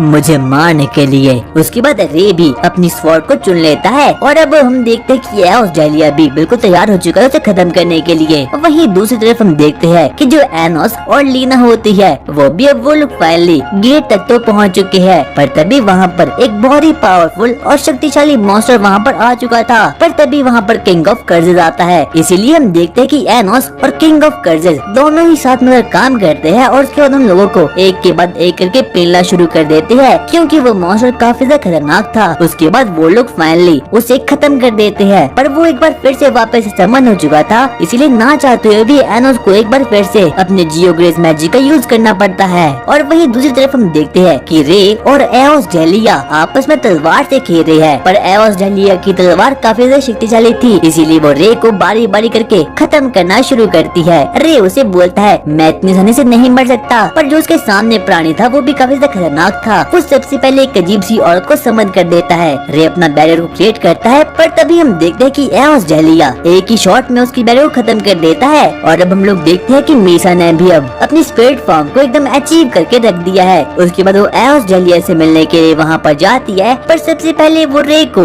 एक नई स्वॉर्ड देती है। अब रे के पास काफी तगड़ी सी पावर आ चुकी है, पर एओस जहलिया के पास काफी तगड़ी सी पावर थी, इसीलिए वो एक ही स्लैश में रे की स्वॉर्ड को एकदम काट के रख देता है। हम देखते हैं कि अब जो एओस जहलिया होता है वो मीसा पर अटैक करना शुरू करता है, पर तभी मौका देखते ही रे उस पर अटैक करता है और एओस जहलिया बोलता है मुझे माफ करना, तुम जीत चुके हो। पर ये सब कुछ तो बस एक इल्यूजन था। वक्त रहते हम देखते हैं कि एओस जहलिया चीटिंग करता है और रे को ट्रैप कर देता है, और उसके बाद हम देखते हैं कि वो रे को बारी बारी करके भूनना शुरू कर देता है। पर तभी हम देखते हैं कि मीसा अपनी पावर का यूज करती है, और उसके बाद वो रे की जगह पर वहाँ पर समन हो चुकी थी, और एओस जहलिया अपनी स्वॉर्ड को मीसा के अंदर डाल देता है। और वहीं हम लोग एनोस को देखते हैं, जो कि अब फाइनली स्पिरिट किंग के कैसल तक पहुंच चुका है। पर तभी वहाँ पर उसे फिर से वही टीन का डिब्बा दिखता है। टीन का डिब्बा उसे बोलना शुरू करता है अब मैं तुम्हें खत्म कर लूंगा, और ये सब कुछ तो बस एक इल्यूजन था। वो उसे बोलता है देख बदसूरत, मुझे तुझसे लड़ने का कोई भी शौक नहीं है, क्योंकि मैं तुझे एक ही शॉट में खत्म कर लूंगा, और हाँ मैं काफी ज्यादा खतरनाक भी हूँ, मैं तुम्हें कैसे भी खत्म कर लूंगा। अरे यार अब फिर से टाइम वेस्ट करना पड़ेगा। उसके बाद हम देखते कि जो गेलियोस होता है वो एंशिएंट मैजिक का यूज करता है। तकरीबन 2000 सालों पहले एंशिएंट मैजिक, जो कि इस पूरी की पूरी दुनिया का सबसे खतरनाक मैजिक था, पर एनोस को उससे भी कुछ नहीं होता। वो उसे बोलता है अबे गधे, इन मैजिक को तेरे पापा ने लिखा है, यानी कि मैंने, और जिस किसी भी मैजिकल स्पेल का यूज वो बदसूरत आदमी एनोस पे करा था वो तो उसी की बनाई थी, इसलिए एनोस को कुछ भी फर्क नहीं पड़ता। वही हम देखते हैं कि अब फाइनली एनोस एओस जहलिया से मिलने के लिए वहाँ पर जा चुका है। पर तभी हम देखते हैं कि जो एओस जहलिया होता है वो अपने मास्क को निकालता है, और भाई एओस जहलिया तो एक बहुत ही सेक्सी सी लड़की थी, मैं भी पिघल गया। पर एनोस एकदम सख्त लौंडा था, इसीलिए उसे कुछ भी फर्क नहीं पड़ता। वो बोलता है मैं तुझे बाद में निपटूंगा, और हाँ हम लोग बाद में प्लॉट को भी डिवेल्प करेंगे। और उसके बाद वो अपनी मैजिकल स्पेल की पावर का यूज करता है, और एक ही शॉट में वहाँ से टेलीपोर्ट हो चुका था। उसके बाद उन लोगों को पता चल चुका था कि जहाँ कहीं भी वो लोग हैं वो सील हो चुके हैं, यानी कि वो लोग वहाँ से बाहर नहीं जा सकते। पर तभी हम देखते हैं कि वहाँ पर बाकी लड़कियाँ भी आ चुकी थी। वो एनोस को बोलती है क्या हम लोग आपके साथ प्लॉट खेल सकते हैं? पर तभी एनोस बोलता है नहीं, ऐसा बिल्कुल भी नहीं हो सकता। उसके बाद एनोस उन लोगों को बताना शुरू करता है जो एओस जहलिया है वो कोई और नहीं बल्कि मीसा है, क्योंकि अगर मीसा की बॉडी पर एओस जहलिया ने काफी ज्यादा देर तक कब्जा कर लिया तो मीसा की हालत भी वही होने वाली है जो कि उसकी मदर की हुई थी, यानी कि उसे भी वही स्पिरिट वाला डिजीज हो जाएगा, और उसके बाद एक दिन के बाद वो मरने वाली है। पर एनोस बोलता है नहीं, ऐसा कुछ भी नहीं होने वाला, क्योंकि मैं इस पूरी की पूरी दुनिया का पापा हूँ। पर तभी हम देखते हैं कि वहाँ पर गार्डियन स्पिरिट आ चुका था। वो बोलता है तुम लोग यहाँ से नहीं जा सकते। वो उस पूरी की पूरी जगह को सील कर देता है और कहता है नहीं, तुम ऐसा नहीं कर सकते, क्योंकि मेरा एक ही मकसद है कि मुझे कैसे भी करके स्पिरिट गॉड की बेटी को जिंदा रखना है। पर तभी हम देखते हैं कि वहाँ पर लोगों को खत्म करने के लिए एक अजीब सा डीमन कमांडर वहाँ पर आ चुका है। पर एनोस उसे पहचान चुका था, क्योंकि वो पुरानी जिंदगी में उसका चड्डी बड़ी था, पर वो एनोस को पहचानने से साफ सीधा मना कर देता है। इतने में हम देखते हैं कि अब वहाँ पर किंग ऑफ नेदर भी आ चुका था। वो एनोस को बोलता है अब तुम्हें वापस जाना होगा, क्योंकि एओस जहलिया वापस से जिंदा हो चुका है, और वही है द चाइल्ड ऑफ गॉड, और अब उसने डीमन एम्परर पर भी कब्जा कर दिया है। उसके बाद हम देखते हैं कि अब वहाँ पर लीना भी आ चुकी होती है। वो एनोस को बोलती है एनोस आपको मेरे साथ आना होगा। उसके बाद एनोस और बाकी लोग भी मान चुके थे उसके साथ आने के लिए। उसके बाद वो लीना के पीछे पीछे जाते हैं, और लीना अपनी स्पिरिट मैजिक का यूज करती है और एक टेलीपोर्टेशन गेट को वहाँ पर समन कर देती है। उसके बाद वो लोग उस टेलीपोर्टेशन गेट के अंदर जाते हैं, और अब वो लोग फाइनली अपने डीमन एम्परर के पास पहुँच चुके थे। एनोस को पता चल चुका था कि अब इस पूरी की पूरी दुनिया पर एओस जहलिया ने अपनी मैजिकल स्पेल का यूज कर दिया है, और अब उसका एक ही मकसद है कि उसे अब कैसे भी करके एनोस को खत्म करना होगा। एनोस सबसे पहले अपने ऊपर और बाकी लड़कियों पर अपनी इनविजिबिलिटी स्पेल का यूज करता है, पर तभी हम देखते हैं कि वहाँ पर डीमन कमांडर वहाँ पर आ चुका था। वो पहले तो वहाँ से निकल जाता है और जब वो अकेले में एनोस से मिलता है तो वो बोलता है, ग्रेट डीमन लॉर्ड, मुझे माफ करना, मैं कुछ भी नहीं कर पाया क्योंकि एओस जलिया की पावर काफी शक्तिशाली है। यहाँ तक कि हमारे कुछ लोगों ने तो ये भी फैसला कर दिया है कि वो लोग अब एओस जलिया के साथ मिल चुके हैं और उनमें से कोई भी इंसान आपको डीमन किंग नहीं मानता। और अब एनोस कहीं न कहीं समझ चुका था कि अब इस पूरी की पूरी दुनिया पर एओस जलिया ने अपनी मैजिकल पावर का यूज कर दिया है और अब उसका एक ही मकसद है कि उसे कैसे भी करके एनोस की स्वॉर्ड ऑफ डिस्ट्रक्शन को ढूंढना होगा। वहीं दूसरी तरफ हम एमिलिया नाम की टीचर को देखते हैं और ये वही टीचर थी जो कि पास्ट में एनोस की टीचर थी और एनोस ने इसे एक हाइब्रिड में कन्वर्ट कर दिया था। हम देखते हैं कि अब जो भी बच्ची होती है उन सभी पर एओस जलिया की मैजिकल पावर ने कब्जा कर लिया था, इसीलिए वो सभी के सभी रॉयल लोग हाइब्रिड लोगों को मारना शुरू कर देते हैं। हम देखते हैं कि कुछ बच्चे उस टीचर के पास आते हैं जो कि अब हाइब्रिड बन चुकी थी, इसीलिए वो उसे खत्म करना शुरू करते हैं और वहीं हम देखते हैं कि वो तो उसकी लाइफ सोर्स एनर्जी को भी छीन लेते हैं और बारी बारी करके अब उसे मारना शुरू करते हैं। उस टीचर को अपना पास्ट याद आता है क्योंकि उसने भी अपने पास्ट में बहुत बुरी बुरी हरकतें करी थी हाइब्रिड को मारकर। पर तभी हम देखते हैं कि वहाँ पर अब एनोस की मदर आ चुकी थी उसे बचाने के लिए। पर तभी वहाँ पर एनोस के डैड एकदम हीरोइक एंट्री लेते हैं और उन बच्चों को सुपर किक मार देते हैं। पर तभी हम देखते हैं कि वो बच्चे एक बार फिर से जाग जाते हैं और उसके बाद वो बच्चे सभी के सभी लोग उन लोगों को मारना शुरू करते हैं। पर तभी एन वक्त पर वहाँ पर एनोस आ चुका था और सभी के सभी बच्चों को वहाँ से फेंक कर रख देता है और अब एनोस के साथ अब उसकी आर्मी भी वहाँ पर आ चुकी थी। अब एनोस को पता चुका था कि पूरा का पूरा किंगडम एकदम तहस नहस होने के कार पर आ चुका है। वो सबसे पहले उन सभी के सभी बच्चों को खत्म कर देता है और उसके बाद वापस से अब अपने घर जाता है। एनोस के फादर ये देखकर काफी ज्यादा शॉक्ड हो चुके थे क्योंकि उनका भी सेम यही मकसद था जो कि इस वक्त एनोस कर रहा है। उन्हें भी अपनी जवानी में काफी लड़कियों के साथ प्लॉट को डिवेलप करना था, पर अफसोस उनके पास इतना स्टेमिना नहीं था और वो ऐसा कर भी नहीं पाए थे। उसके बाद हम देखते हैं कि सभी के सभी बच्चे एनोस को देखकर काफी ज्यादा शॉक्ड हो चुके थे, यहाँ तक कि एनोस की मदर भी उस पर काफी ज्यादा प्राउड महसूस कर रही थी। रे एनोस के पास जाता है और वो उसे पूरी की पूरी बात बताता है कि अब जो एओस जलिया है उसका एक ही मकसद है कि उसे कैसे भी करके एनोस की स्वॉर्ड ऑफ डिस्ट्रक्शन को ढूंढना होगा ताकि वो इस पूरे के पूरे वर्ल्ड को अपना कब्जे में कर दे और आखिर में जाकर एनोस को खत्म करके नया डीमन किंग ऑफ टेररनी बन पाए। उसके बाद हम देखते हैं कि जो एनोस होता है वो अपनी मैजिकल स्पेल का यूज करता है और एक अंडरग्राउंड दरवाजे में जाना शुरू करता है। पर तभी हम देखते हैं कि एमिलिया उसे बोलती है, मुझे माफ कर लो और मुझे वापस रॉयल्टी में कन्वर्ट कर दो। नहीं, मैं ऐसा बिल्कुल भी नहीं करने वाला। उसके बाद हम देखते हैं कि एनोस अपनी पसंदीदा औरत के पीछे वहाँ पर जाना शुरू करता है। उसके बाद हम लोग देखते हैं कि वहाँ पर तो एकदम पूरी की पूरी सिटी समाई हुई है। हम देखते हैं कि वहाँ पर तो वही कैसल था जहाँ पर कि एनोस अपने प्राइम टाइम में रहा करता था। पर तभी वहाँ पर एओस जलिया की आर्मी भी वहाँ पर आ चुकी थी। पर एनोस इस बात को देख लेता है कि एक बच्चे पर अभी भी मिसफिट एकेडमी का सिंबल है, इसीलिए वो उसे बोलता है, देखो मैं यहाँ हूँ। उस बच्चे का नाम रेविस था और वो भी अब एनोस को पहचान चुका था। हम देखते हैं कि वो बच्चा और एक टीचर वहाँ पर आती है और वो लोग एनोस को बोलते हैं, अब ये पूरी की पूरी दुनिया काफी ज्यादा खतरनाक हो चुकी है, हमें कैसे भी करके एओस जलिया को रोकना होगा। उसके बाद वो लोग एनोस को पूरी की पूरी बातें बताते हैं कि आखिरकार यहाँ पर हो क्या रहा है। उसके बाद एनोस उस बच्चे पर अपनी मैजिकल पावर का यूज करता है ताकि वो खत्म हो जाए और वहाँ पर बाकी पूरी की पूरी आर्मी भी आ जाए और होता भी वैसा ही है। उसके बाद हम देखते हैं कि जो एनोस और उसकी बाकी की आर्मी होती है वो आगे बढ़ना शुरू करते हैं और आखिर में जाकर वो लोग फाइनली अब ट्रेजर रूम में पहुँच चुके थे। उन लोगों का एक मकसद है कि उन लोगों को कैसे भी करके ट्रेजर रूम में जाना है और वक्त में पीछे जाना है ताकि वो लोग इस बात का पता कर सके कि आखिरकार एओस जलिया का जन्म कैसे हुआ था और आखिरकार वो चाइल्ड ऑफ गॉड कैसे बना था। उसके बाद वो लोग फाइनली ट्रेजर रूम में पहुंच चुके थे। उसके बाद एनोस सभी के सभी बच्चों को बताना शुरू करता है, हमें कैसे भी करके टाइम के साथ कोई भी छेड़छाड़ नहीं करनी होगी क्योंकि अगर गलती से भी हमने टाइम के साथ छेड़छाड़ करी तो ये पूरी की पूरी दुनिया नष्ट हो जाएगी। उसके बाद वो लोग एक स्वॉर्ड को लेते हैं और एक टाइम कीपर नाम के वेपन को लेते हैं। उसके बाद एनोस सभी के सभी पावर को कंज्यूम कर लेता है और आखिर में जाकर वो लोग फाइनली टाइम में तकरीबन 2000 सालों पहले पीछे जा चुके थे और अब उन लोगों को पता चल जाएगा कि आखिरकार एओस जलिया का जन्म कैसे हुआ और आखिरकार वो द चाइल्ड ऑफ गॉड कैसे बना है। वहाँ पर सबसे पहले रे अपने सोर्स को एनोस को दे देता है ताकि उसे वहाँ पर कोई भी डिटेक्ट नहीं कर पाए। उसके बाद वो लोग सबसे पहले एकदम इनविजिबल हो चुके थे और उसके बाद वो लोग वहाँ पर घूमना शुरू करते हैं। वहाँ पर वो लोग सबसे पहले कुछ लॉलीपॉप को ले लेते हैं ताकि वो लोग वहाँ पर मजे भी कर पाए। पर यहाँ पर हो रही एक एक चीज तो एनोस का एक प्लान ही था। उसके बाद हम देखते हैं कि वहाँ पर स्पिरिट गॉड लीनो भी आ चुकी थी और उसके साथ वहाँ पर उसका बॉडीगार्ड भी था, यानी कि वहाँ पर शिन भी था। पर तभी वहाँ पर हम देखते हैं कि ज़ेशिया वहाँ पर जाती है और वहाँ पर गॉडेस लीनो को अपना बचा कुचा लॉलीपॉप वहाँ पर दे देती है। उसके बाद बदले में लीनो उसे थोड़े बहुत कुकीज को दे देती है। उसके बाद हम देखते हैं कि जो लीनो और शिन होते हैं वो लोग वहाँ से भाग जाते हैं। उन लोगों को लगता है कि जो शिन है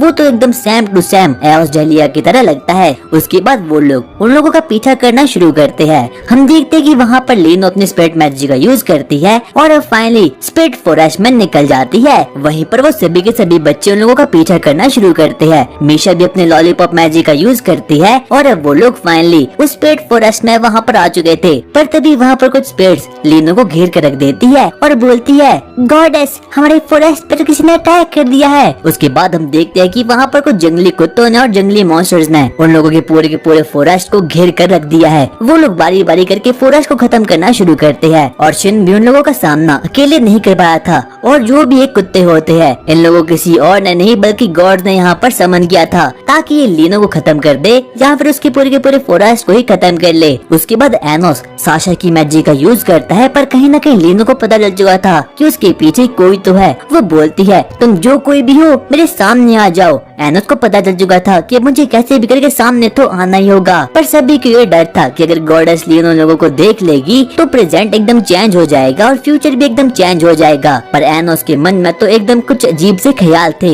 एनोस सबसे पहले अपने आप को ट्रांसफॉर्म करता है और अब उसके बाद एक छोटे से बच्चे का रूप धारण करता है और बोलता है, मेरा नाम अनाशु है, और बाकी लोगों को भी यहाँ पर समन कर देता है। शिन को ये बात थोड़ी बहुत सस्पिशियस लगती है और बोलती है, ये बच्चा तो बिल्कुल एनोस की तरह लगता है। उसके बाद वो सभी के सभी बच्चे भी स्पिरिट गॉड से मिल जाते हैं। गॉडेस उन लोगों से पूछती है, आखिरकार तुम लोग हो कौन? और उसके बाद एनोस बोलता है, अरे कुछ नहीं, हम तो बस यहाँ पर थोड़ी बहुत रिसर्च करने के लिए आए थे और हम सभी के सभी लोग रील में नाचते हैं। इस बात को सुनकर गॉडेस लीनो काफी ज्यादा मुस्कुराती है और उसको लगा था कि ये लोग तो स्टैंड अप कॉमेडी करते हैं। वो शिन को पूछती है कि क्या हम लोग इन पर भरोसा कर सकते हैं, पर तभी एनोस उसके माइंड को हिप्नोटाइज कर लेता है और शिन बोलता है, हाँ शायद से हम कर सकते हैं। एनोस उसे बोलता है, क्या आप लीना के माइंड को पढ़ सकते हो या फिर नहीं? उसके बाद हम देखते हैं कि जो गॉडेस लीनो होती है वो लीना के माइंड को पढ़ना शुरू कर देती है। उसे पता चलता है कि जो लीना है वो स्पिरिट ऑफ लव है, यानी कि वो लोगों को प्यार करना सिखाती है।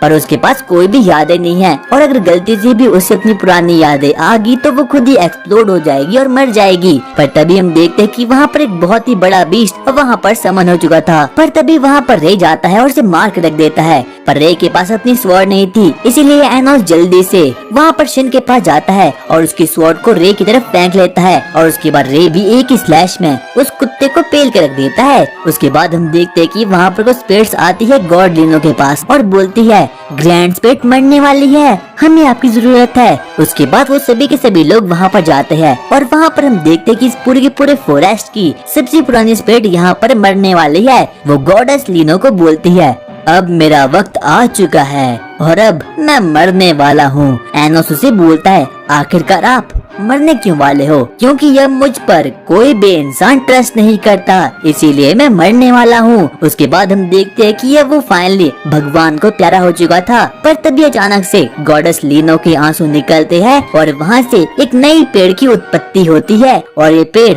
हमने प्रेजेंट में ऑलरेडी देख रखा है।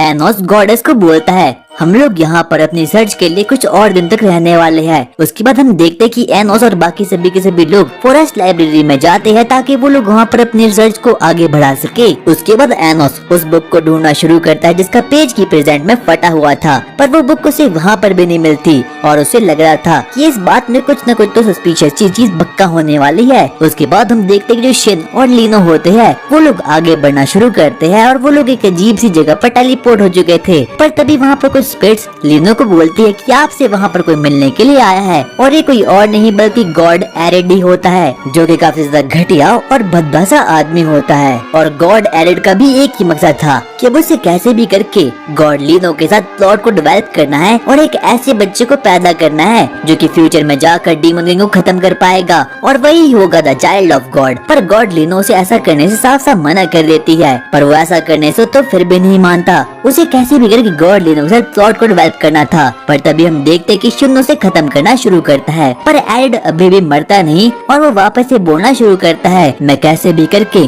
गॉड के बच्चे को बना कर रहूंगा। उसके बाद वो उसे बताता है, मुझे पता है कि डीमन किंग की कोई भी वीकनेस नहीं है, पर मैं ऐसे मरना चाहता हूँ जैसे कि मैं डीमन किंग का सबसे खतरनाक और सबसे पावरफुल एनिमी था, इसीलिए मुझे कैसे बिगड़ के पावरफुल तो बनता ही रहना पड़ेगा। और अब शिन को पता चल चुका था कि अगर उसे गॉड एरन को खत्म करना होगा तो सबसे पहले उसे गॉड गैलीलियर को समन करना होगा। और गॉड गैलीलियर वही था जिसे कि सीजन के स्टार्ट में एनोस ने खत्म किया था। उसके बाद हम देखते हैं कि जो एरिड होता है उन लोगों को एक लेक मिल जाता है। वहाँ पर हम देखते हैं कि जो गॉडेस लीनो होती है वो जैसे ही नदी में आती है वहाँ पर एरिड अपनी पूरी की पूरी मैजिकल पावर को एक्टिवेट कर देता है और उसे काफी ज्यादा पेन हो रहा था।